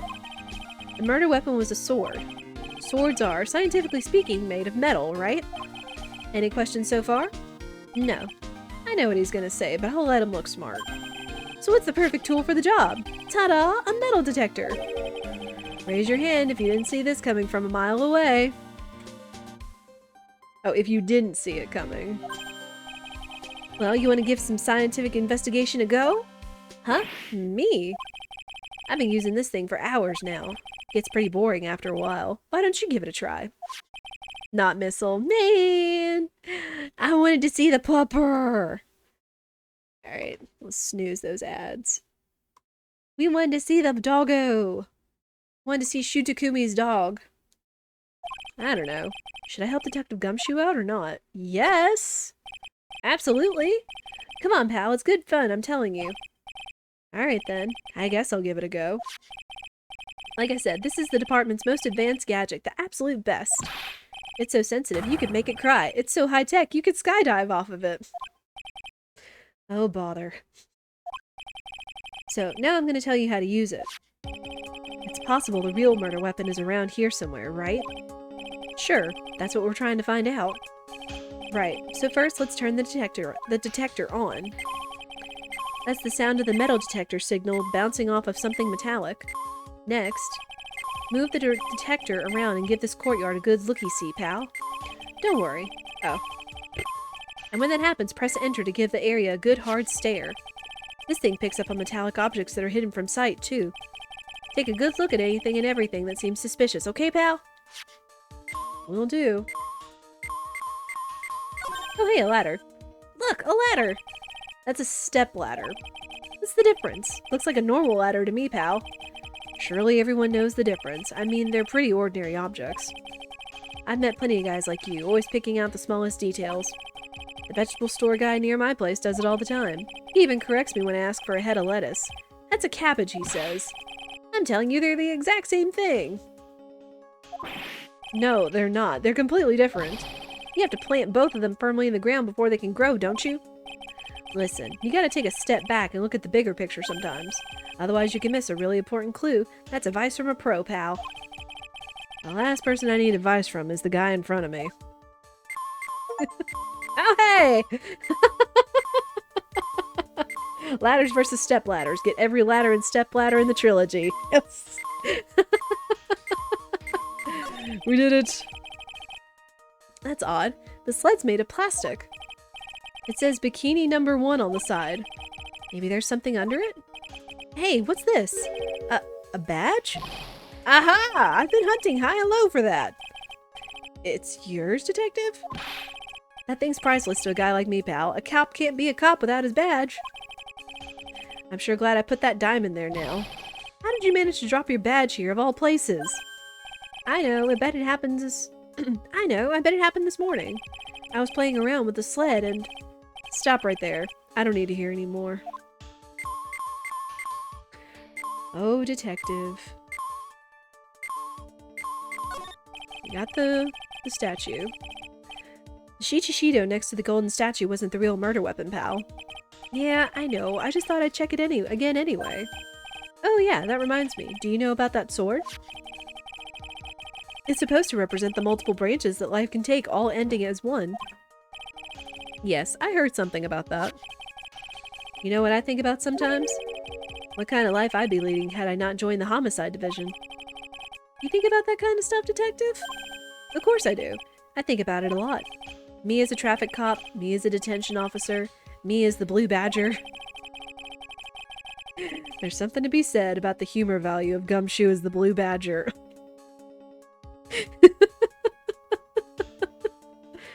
Oh. Well, you know. Looks like there's something round buried in the ground here. Don't touch that, pal. Huh? What is it? It's a trap. People set them out to catch us detectives. They're real nasty. A trap? For detectives? You mean like those fierce traps with sharp teeth that are supposed to snag your leg? Yeah, those! I got my finger caught in one of those once. Your finger? Those things hurt. There was this bit of cheese and it looked so tasty. I reached out and then BAM! I'm not sure I know how to respond to such a stupidly pitiful story as that. Oh, Gumshoe. Ah! I'm using all my snoozes on this. Alright. Why is the staff reacting? It's wood! Doesn't look like there's anything here. Hey, pal! All you gotta do is watch the detector and let it tell you what's where, okay? Alright already, I'm not exactly a whiz at machinery, you know. This is Miss Donham's staff, isn't it? Scientifically speaking, they're usually made of wood. But the detector is reacting to it. Yeah, but however you look at it, the thing's made of wood, alright? I don't bother investigating anything unless it looks like it might be metallic. Isn't that the whole point of a metal detector, to find metal where you can't see it? It's weird that this thing is causing a racket. Here, let me take a look at it. Hey, hands off! Examining evidence is a job for the... Crack. Ah! The top is coming off! Look what you've done! You've damaged a really important piece of evidence. Ah! What?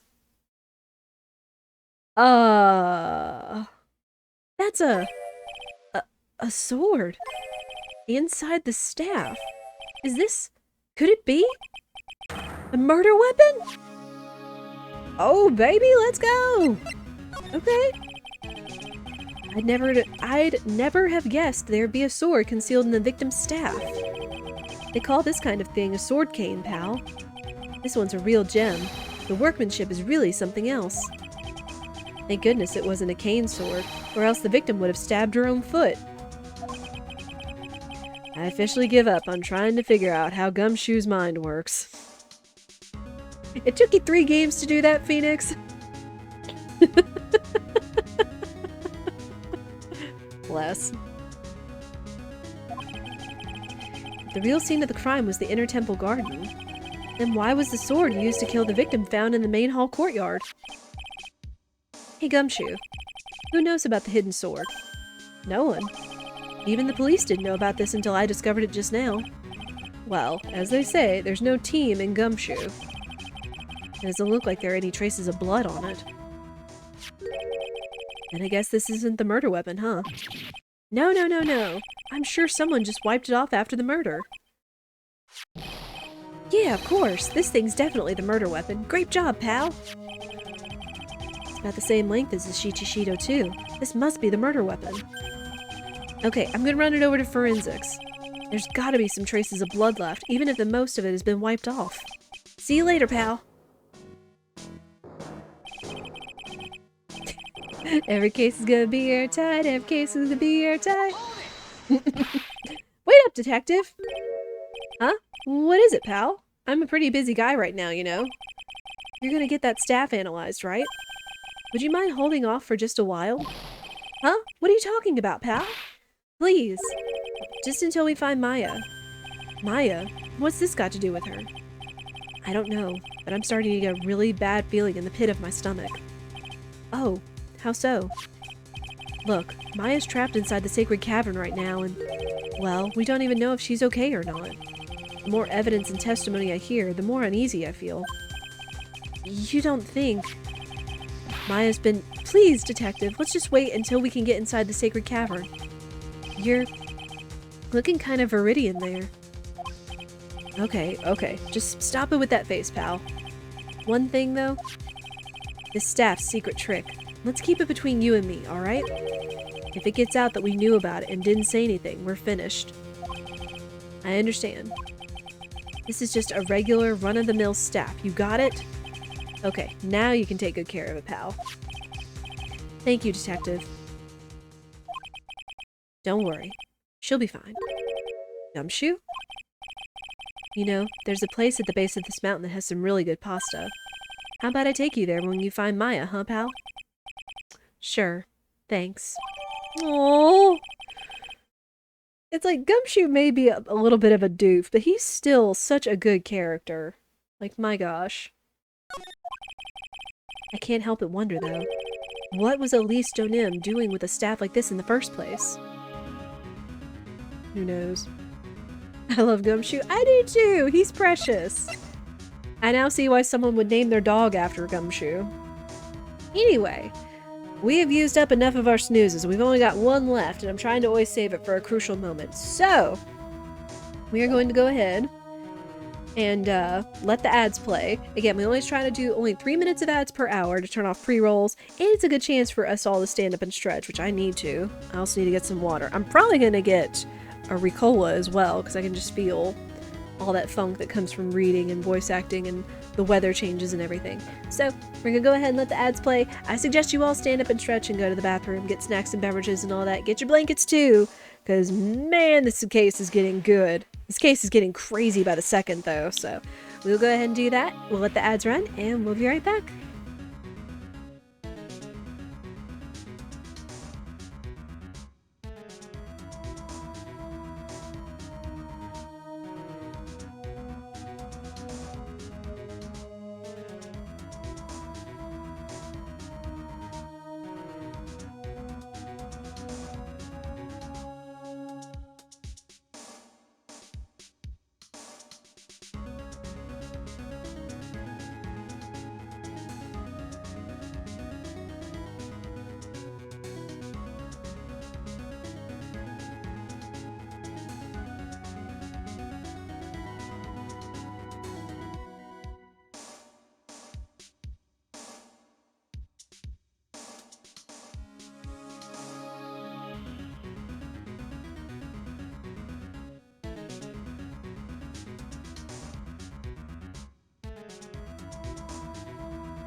Alright. Thank everybody for your patience. I've got more water. I've got my Ricola. Let us continue. Again, we've got a lot of questions and a lot of answers up in the air, so things are getting very interesting.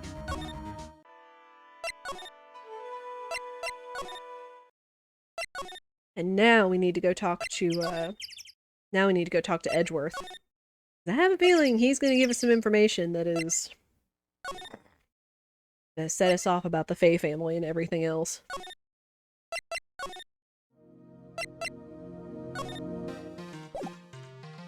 Hey, Edgeworth? Remember what you were saying about, somebody that's not related to this case? Hey, Edgeworth? Did you know that Iris had a twin sister? What? A twin? You can't be serious. Sister Bikini told me, but the problem is, she didn't know the name of this twin. There was nothing about Iris having a sister in the files I checked. Well, Iris was taken in by the temple when she was really young. Apparently, her sister was raised by her father. A jeweler, I think. A jeweler? Right. I just might know who this twin sister of hers is. I had a feeling you'd say that. Let me guess. Her name is Dahlia Hawthorne, right?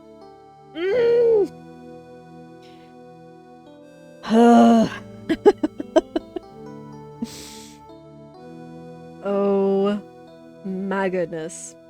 I knew I was having mixed feelings about this, but I didn't know why. Because this one game has set this up the entire way. From seeing Dahlia in Phoenix's case in 3-1, seeing her history with Mia's first case and everything she did in 3-4, and now this, where we meet Iris, and we have no idea what to think about it, because it's like, she shouldn't be here, because Dahlia should have been in prison. Iris seems completely different from Dahlia. Ugh. This is crazy.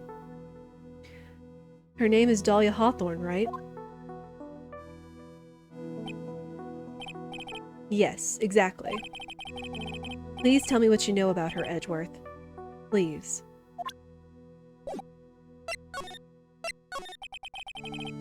It was my first court case 6 years ago. I was a greenhorn, and due to my inexperience, the defendant died. You're talking about Terry Falls, right? You know about that case? You're not the only one who noticed something about Iris and Dahlia Hawthorne. I checked one of Mia's old files from 6 years ago. Yes. Dahlia was a key witness in that case.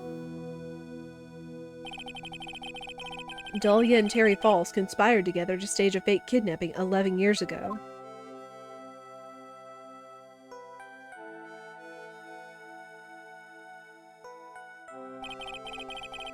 They stole a jewel worth $2 million from Dahlia's father, a jeweler.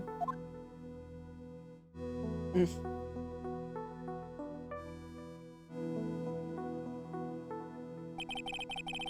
5 years after that, she murdered her own sister, Valerie Hawthorne, to keep her from talking.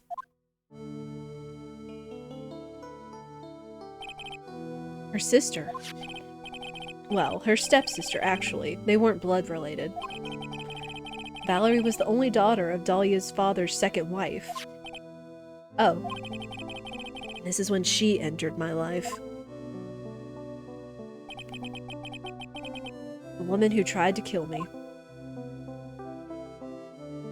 Twice, almost, really. So after Terry Falls died, what happened to Dahlia? Did you check that out? Does it really matter? Like I said, Dahlia isn't connected with this case. Why are you so sure about that? It's simple. Dahlia Hawthorne is dead. What? Excuse me? What? Well, her metabolic processes are a matter of interest only to historians, so to speak. She's dead? What do you mean by Dahlia Hawthorne is dead, Edgeworth? Right. I must confess that in reading her file, I came to know of the murder case you were involved in during your college years. Yeah, go figure. Dahlia Hawthorne was found guilty, thanks to the persistence of Mia Fey. Mia Fey! Mia Fey! Ooh, demon girl. At that time, Dahlia. It's like she was possessed by a demon or something. It's been almost 5 years since that guilty verdict was handed down, and her sentence was finally carried out. She was executed last month. Dang! So almost right about the same time we were dealing with our phony Phoenix Wright case was this going on. Good gosh. Executed? I'm sure that's a bit of a shock for you, right?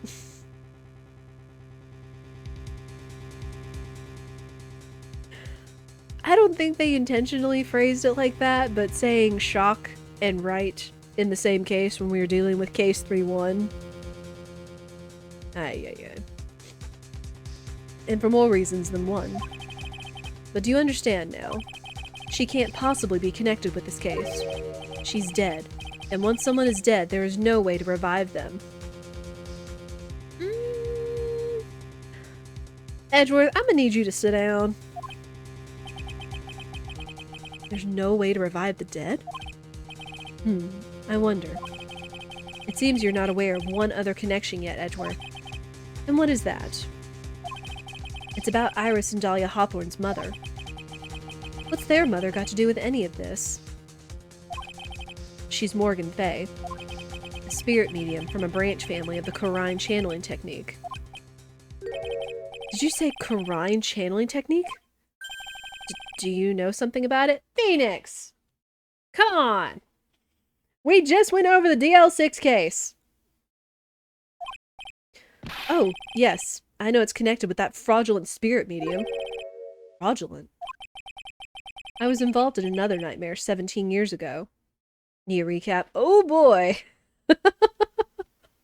There is a lot that has happened, Weber, so it's a matter of when you left of what you need to be recapped on. If anyone in the chat can feel free to say at least any of the main parts that have happened as well. We're going all the way back through, like, all the trilogy of these games through this case. From 1-4, 2-2, there's a lot going on. Right after the earthquake. Okay, so you heard Elise, the murder victim, was the master of Corine channeling technique. Misty Fey, Maya's mother. You heard about that.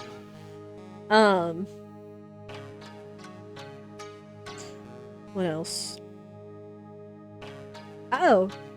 Also turns out, Iris has a twin sister. And Iris is also the daughter of Morgan Fey, who is Pearl's mother, who was Maya's cousin. And now it also turns out that Iris's twin sister was Dahlia. Yeah. That, like 18 years ago or however long ago when their father found out Morgan wasn't going to be the master instead of Misty, he left, he took his 2 daughters, dropped Iris off at the temple, and took the other daughter, Dahlia, and remarried. And that's how she became Dahlia Hawthorne. Yeah. A lot of crazy stuff.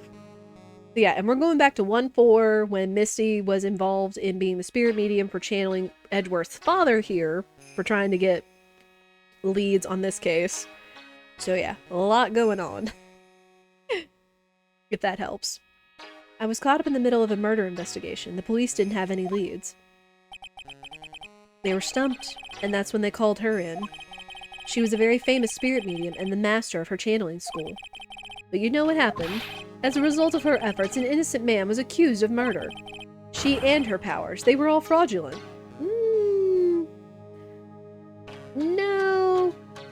I think it was that your father again lied in order to protect you, Edgeworth. Edgeworth. Go to the police records room. It's all in there. All you have to do is check the DL6 incident case file and you'll know. Of course. How could I forget? Edgeworth was the victim in that case. Edgeworth, You'll understand someday. And then you'll see that the Quran channeling technique is real. Yeah! There's a lot of crazy stuff going on in this case. Like, my gosh. Oh yeah, and then Gumshoe found this letter in the temple incinerator.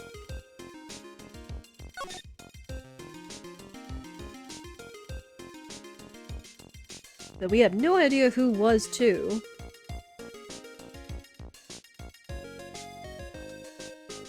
As soon as you hear the lights out bell, you must channel her spirit. Leave everything up to her. Her name is blank.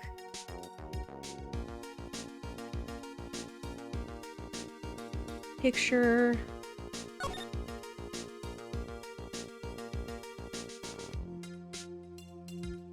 Burn the letter. Gravely roast the master in the fires of Hades and bring our vengeance to fruition. Wait.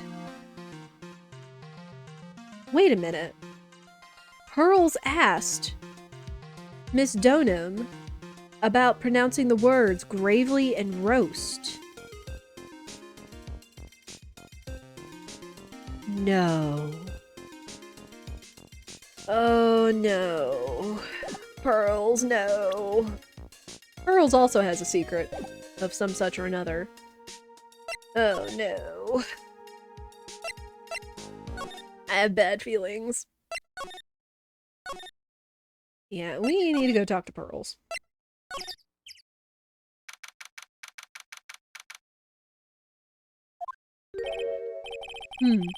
I was expecting Larry and Pearls to be here. I guess they must have gone to collect firewood.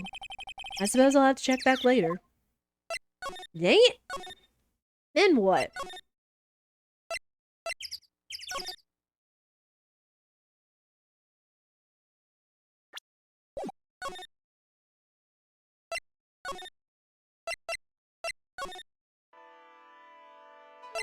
Need anything?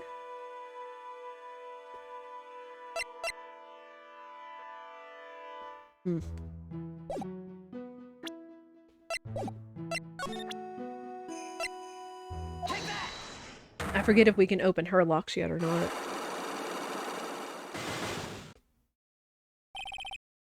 I think we can, yeah.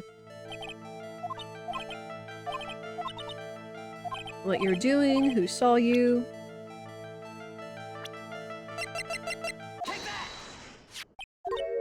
Where's Bikini saw her. She can't argue with that. We've done this. And then we saw her. But she forgot.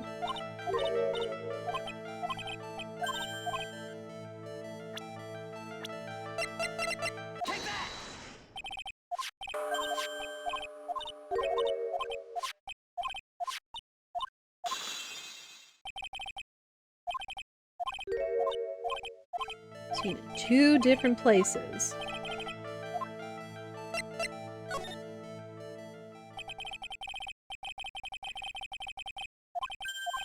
There are 2 of you.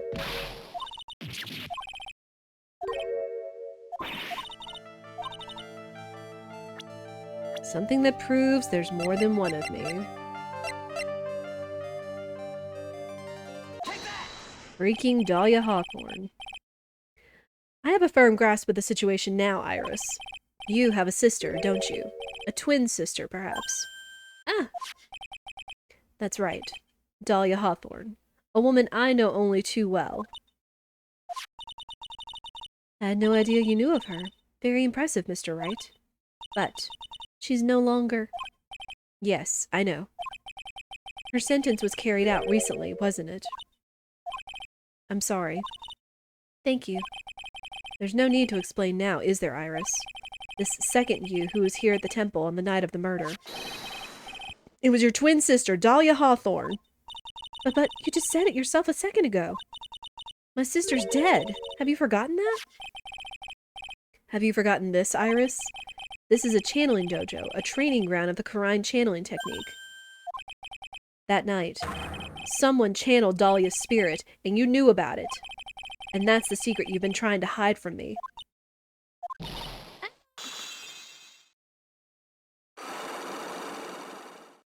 Iris! I was in my room in the main hall that night. As soon as I heard that I'd been spotted at the Inner Temple, I knew. I knew it was my sister. Dahlia, the other half of me who passed away last month. Just as I suspected. The Iris that Sister Bikini saw at the Inner Temple on the night of the murder. It was Dahlia Hawthorne. Why didn't you tell me about this before? Because my sister always does the right thing.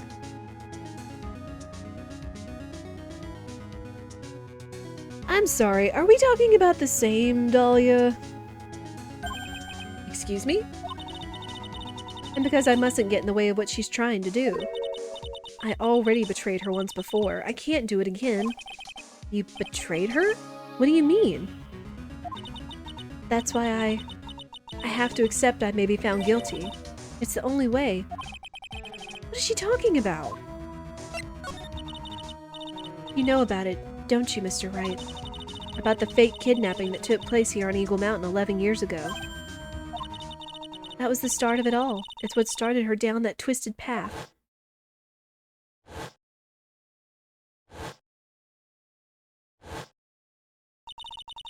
She started to commit crime after crime, and in the end, she lost her life. It's all because I betrayed her. How did you betray her, Iris? It was no coincidence that Eagle Mountain is where the exchange was to take place. After all, I helped plan the whole thing. What? But I got scared, so I ran away. What are you talking about? Why would you help her? Stealing $2 million from your own father? That's awful. But I promised. I promised that I'd help. And she didn't do it for the money. Huh? It was revenge on our father. Revenge? Hold up now. What do you mean by revenge? He was a hideous man. He threw our mother away and then sent her to hell. Her mother? She must be talking about Morgan Fay. Our mother was the eldest daughter of the main branch of the Fay family. The Main family had a lot of influence in many business and political circles at the time. As the eldest daughter, our mother was set to inherit all of that as the next master. That's the reason our father married our mother in the first place, for power. But his plan backfired, because our mother's sister took it all from her. She took over as the master of Karine. That would be Misty Fay, Maya's mother. But before long, the credibility of the Karine tradition hit the rock bottom. The new master, Mystic Misty Fay, made a terrible mistake. It was during the investigation of the DL6 incident. After that happened, our father took me and my twin sister away, leaving our mother and our home behind. He hated the place. He said it was a hick dive and that he had no reason to stay there. And that's when you came to Hazakura Temple? Yes. The woman my father took as his next wife already had a daughter, Valerie. I had no place in his new family, you see. Oh. And I haven't seen my mother once since then. Having the master seat stolen from her and being rejected by her own family. I've heard she's been very battered, spiritually and emotionally. I think I'm finally beginning to see how the pieces fit together. I've asked her everything I can in my capacity as a prosecutor. This incident, everything related to it goes back to the history of the Fae clan. That's what it looks like. Iris, there's just one more thing I want you to tell me. What is it? During the incident in which your sister, Dahlia Hawthorne, poisoned a lawyer, she began a relationship with a certain college student in order to hide the evidence. That college student. Have you heard anything about him? Well, I did hear one thing. She said she hated his guts. I see. Thank you for your help. You're welcome. Hurry up, Phoenix Wright. There is still much to investigate. Leave these locks to me. I'll open them for you. I promise. Thank you. I suppose I better continue my investigation. There's still one giant secret left to unlock.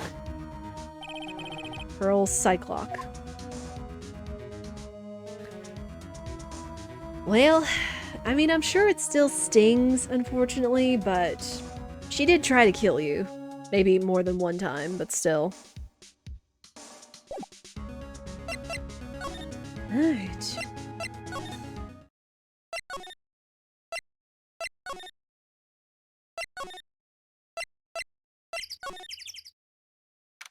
I don't know, I mean, it still leaves a pretty strong impression when someone says, like, they hate you. Like, not just like a child exclaiming it because that's all they know what to say is the opposite of love versus hate and everything. Like, just to know that, like, someone just, like, despises you. Just, even if, like, because of who you know they are, because of, like, if you know what they're like, if you know how they treated you and all that. It's like, even if they were just absolutely terrible to you, it's like, it still hurts. Or it reopens old wounds or whatever, so. I can imagine, you know, Phoenix feeling kind of torn a little bit. Look at that, they really did make a fire right in front of the shack. Oh, Mr. Nick! Ha! You're too late, Nick. You came here for one of our potatoes, we've already polished them all off. Where did you get the potatoes anyway? I think I've pretty much got all the evidence I need. Now, I just need to find out what Pearls is hiding. Sorry, Pearls. Gotta do it.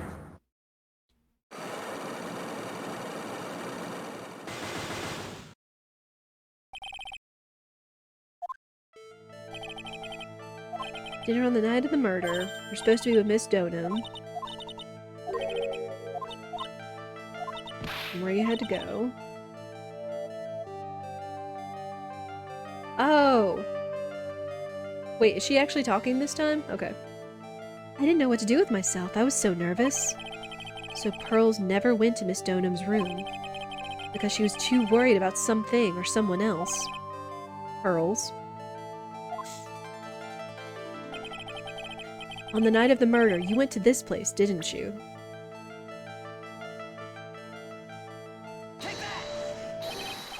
You went here, didn't you, Pearls? Looks like she's still not going to open up to me. This is where you went because you were so worried, right? Then the next question is, who or what were you so worried about? Now, I'm going to take a guess, and you can tell me if I'm right or wrong, okay? Yeah, you mean you know? If I'm right, will you tell me the whole truth? Okay. You went to this place for one very simple reason, and that is this.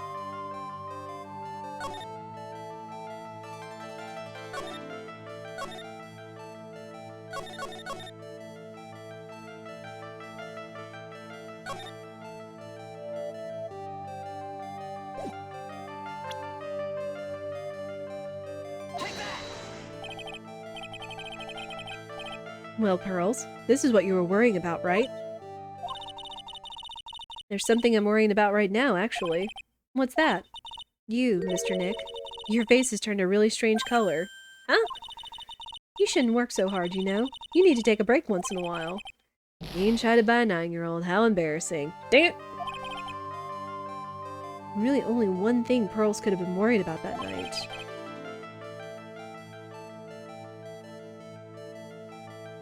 Oh, Maya. Sheets? No, I'll die of pneumonia if I nap in a drafty little shack like this. Okay. Okay. I know who she was worried about. She went to the inner temple, but she was worried about Maya. Duh. We're getting ahead of ourselves. Again.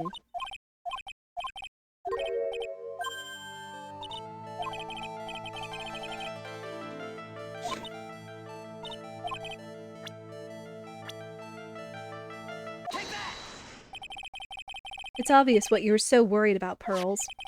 It was Maya, wasn't it? Ah! You knew the training Maya was undertaking was dangerous. After all, it was the special course. I signed up for your special course. Well, my, quite brave of you considering how cold it is. Young people can be so reckless with their health. Don't blame me if you become one with those you channel. Sister Bikini scared you with what she said, didn't she? And because it was you who introduced Hazakura Temple to Maya in the first place, you felt responsible, didn't you?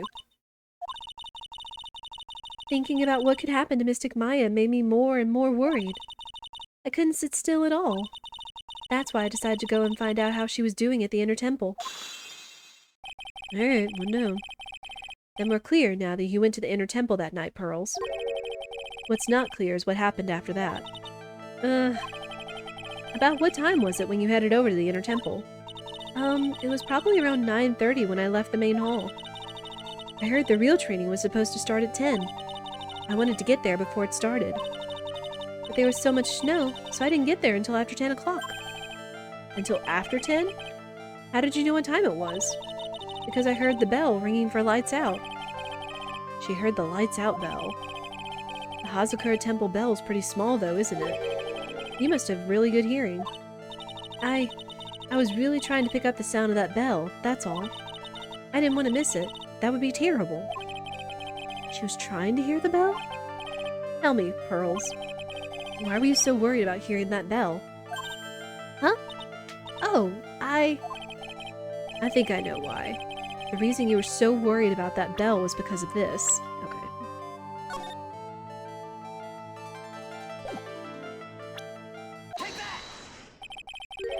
You were given some instructions to follow for that night, weren't you?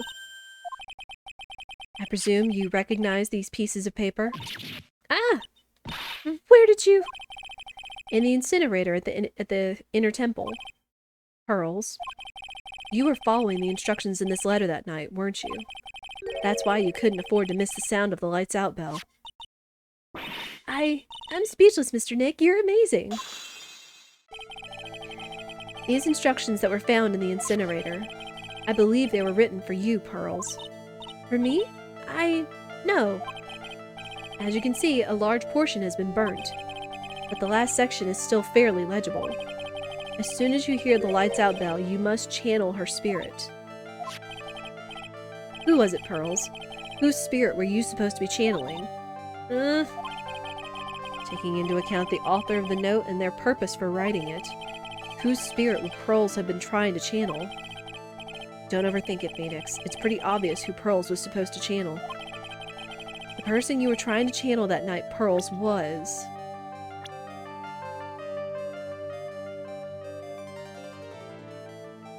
the only other person that's dead. That's not the victim. Oh my gosh! What? It was Dahlia Hawthorne, wasn't it?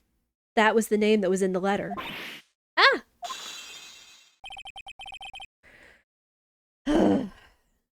It's just as I suspected.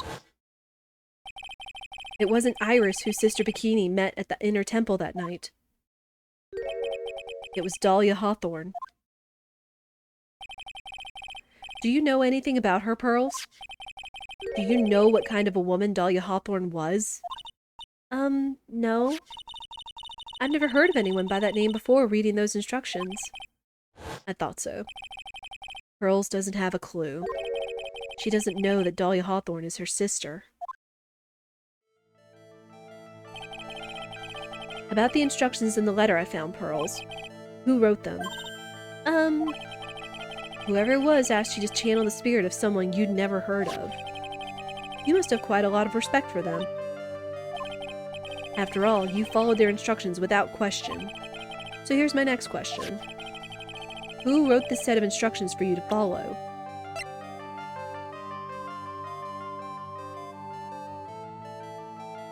Yeah... Pearls. I have to wonder about something. You didn't have any idea what these instructions meant, did you? But you followed them to the letter regardless. Why? Because it was your own mother who asked you. That's why. How did you... I figured it out. The person who wrote you this letter was your own mother, Morgan Fay. Alright, Pearls. It's time you started telling me the truth. Mr. Nick, Is she holding back from me? I don't like this. Don't underestimate me just because I'm a child. Huh? If you're trying to say I followed these instructions, I'd like to see some proof. What? Because I just don't think you have any. She'd say anything rather than admit to carrying out those instructions. I guess I'll have to produce some more evidence then. One more thing should do it. Alright, Pearls. We both know someone carried out these instructions on the night of the murder. But you're right. There's no evidence that proves it was you. I knew it. However, I do know that whoever did it was a child. Huh? How do you know that? It couldn't have been an adult.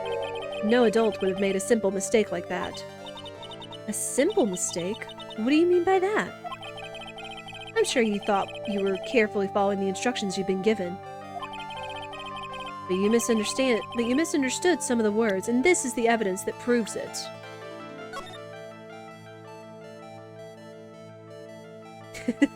What an outrageous theory! You have to prove it!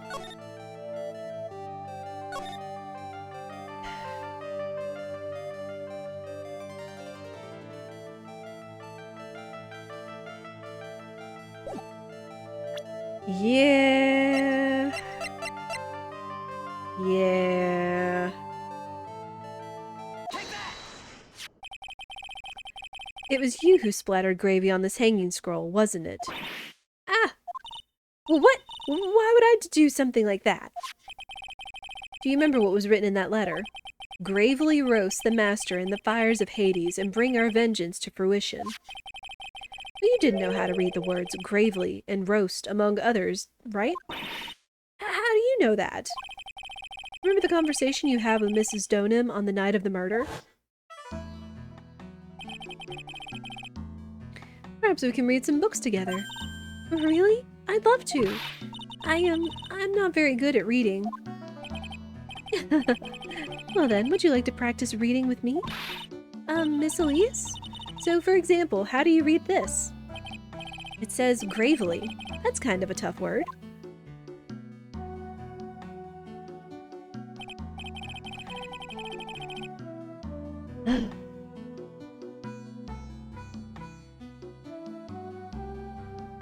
Which means Misty Fey saw the letter written by Morgan to Pearl about this whole thing. She might have only seen one page, but I'm pretty sure she put it together. Sure, Miss Donham taught you how to read gravely and roast. What she didn't teach you is what they meant. Gravely sounded like gravy to me, and the only roast I could think of was the food.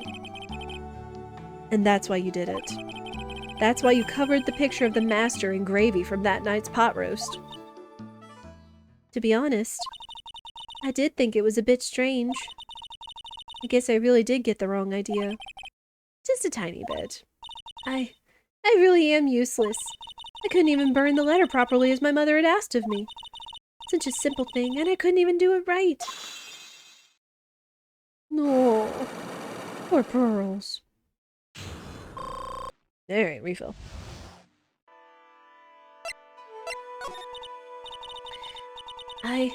After dinner that night, I did go to the inner temple with a pot full of the leftover gravy. The gravy? I saw the picture on the hanging scroll near the sacred cavern. I was sure it was the Master of Khura'in like it said in the letter. I see. And then? Well, it was already way past 10 when I got there because of all the snow. So I went to the inner temple guest area. The guest area? Yes, I thought I could wait there until the training was over. Why didn't she just go to the training hall? Because Mystic Maya's main training had already started and I couldn't interrupt it.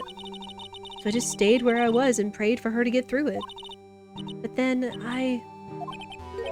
Pearls, did you fall asleep? I'm sorry, I didn't mean to. I just couldn't help it. Hey, don't worry about it, Pearl. Who cares if you fell asleep? I fell asleep waiting for Iris, too. It happens. Anyway, think you found yourself trapped at the inner temple? Yes. When I woke up, it was morning. I tried not to cry, but Dusky Bridge wasn't there anymore, and there was no one in the training hall. I thought everyone had left me because I had overslept. I threw the letter into the incinerator, then I heated up the leftover gravy and let off some steam by chucking the gravy on the scroll while you cried.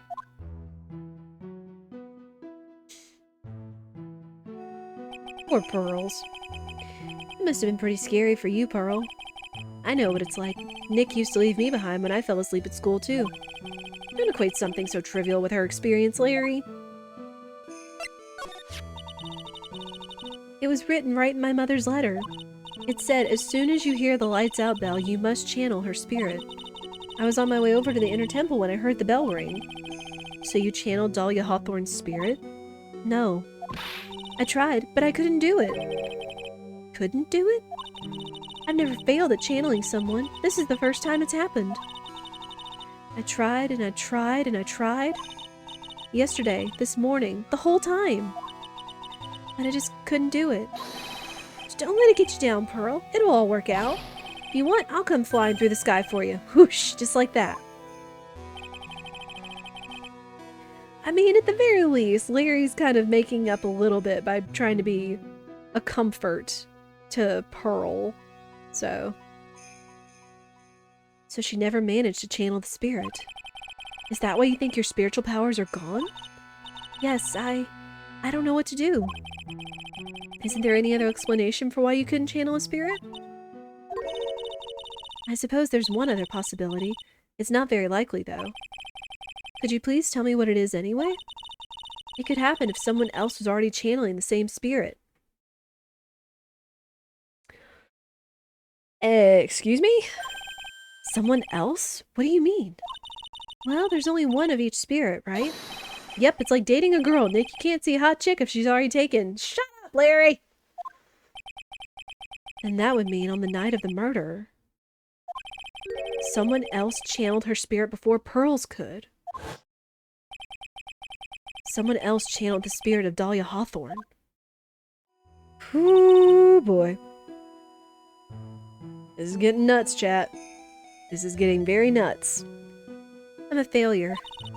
I couldn't even grant my mother's final wish. Her final wish? Yes, this letter. This is my last wish, she said. So make sure you follow the instructions carefully. This letter. I definitely need to find out more about it. My mother's gone to a place called a penitentiary. Yeah, I know, Pearls. I visit her every month. And last month she told me, the time we've been waiting for has come, Pearl. There's something I need you to do for me. I hid a letter for you at our home before they brought me here. I want you to read it and do exactly what it says. It's for the good of the Fae clan, my angel. You'll be doing a great thing. Now, listen carefully, and I'll tell you where the letter's hidden.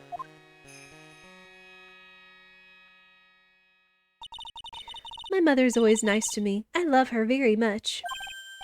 Yeah, moms will do anything for their kids, right? She said it was for the good of the Fae clan, so I knew I had to help her. I mean, Mystic Maya's part of the Fae clan, so it had to be good for her, too.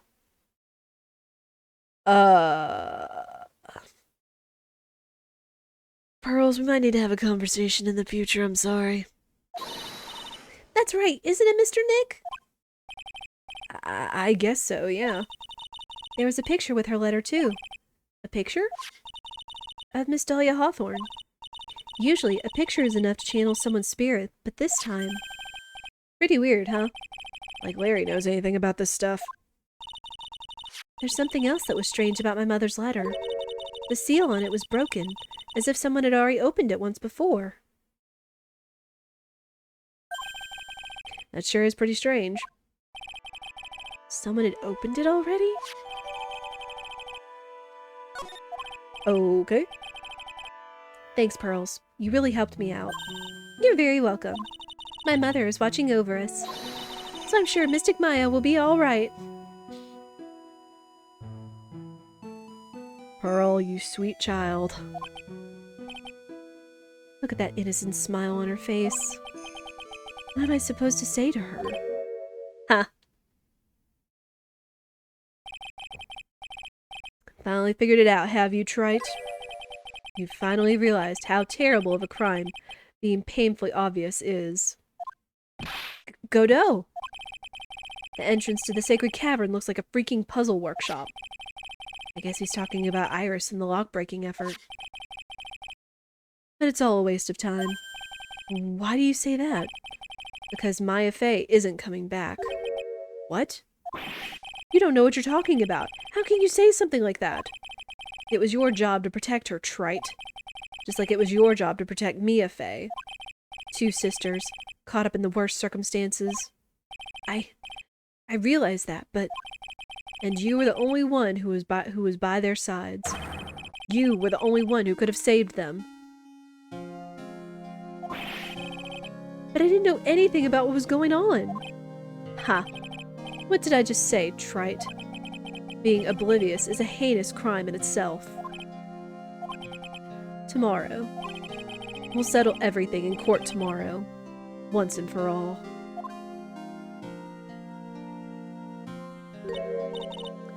Mr. Nick? Is what that man just said true? It'll be alright, Pearls. I'm sure Maya's alive. You'll see for yourself tomorrow. Yeah, that's right. I know I can trust you, Mr. Nick.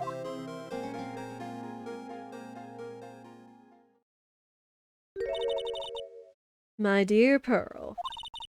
You've done so well, my child. My Pearl. Ugh. It's better that you don't know what you've done. I knew this day would come for you. The blood of the main family is no more. Now, finally, after all this time, the master seat is yours. My last great wish. Seems I was just in time. Ugh.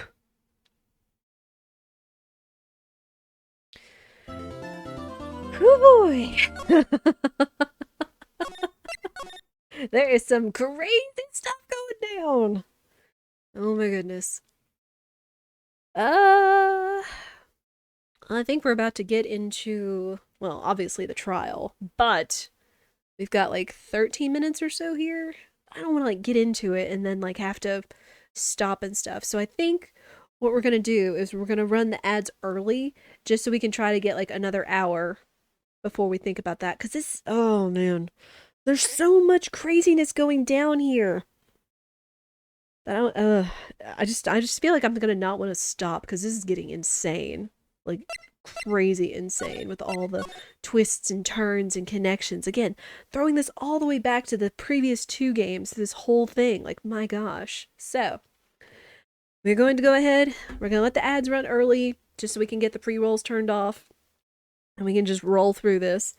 So again, this is a good chance for you all to stand up, stretch, go to the bathroom, snacks and beverages. Again, I hate to leave you guys without some tunes to chill to, but I just want to be sure that we can just keep going through this before we have to think about stopping again. So, we'll go ahead and run some ads, and we'll be back.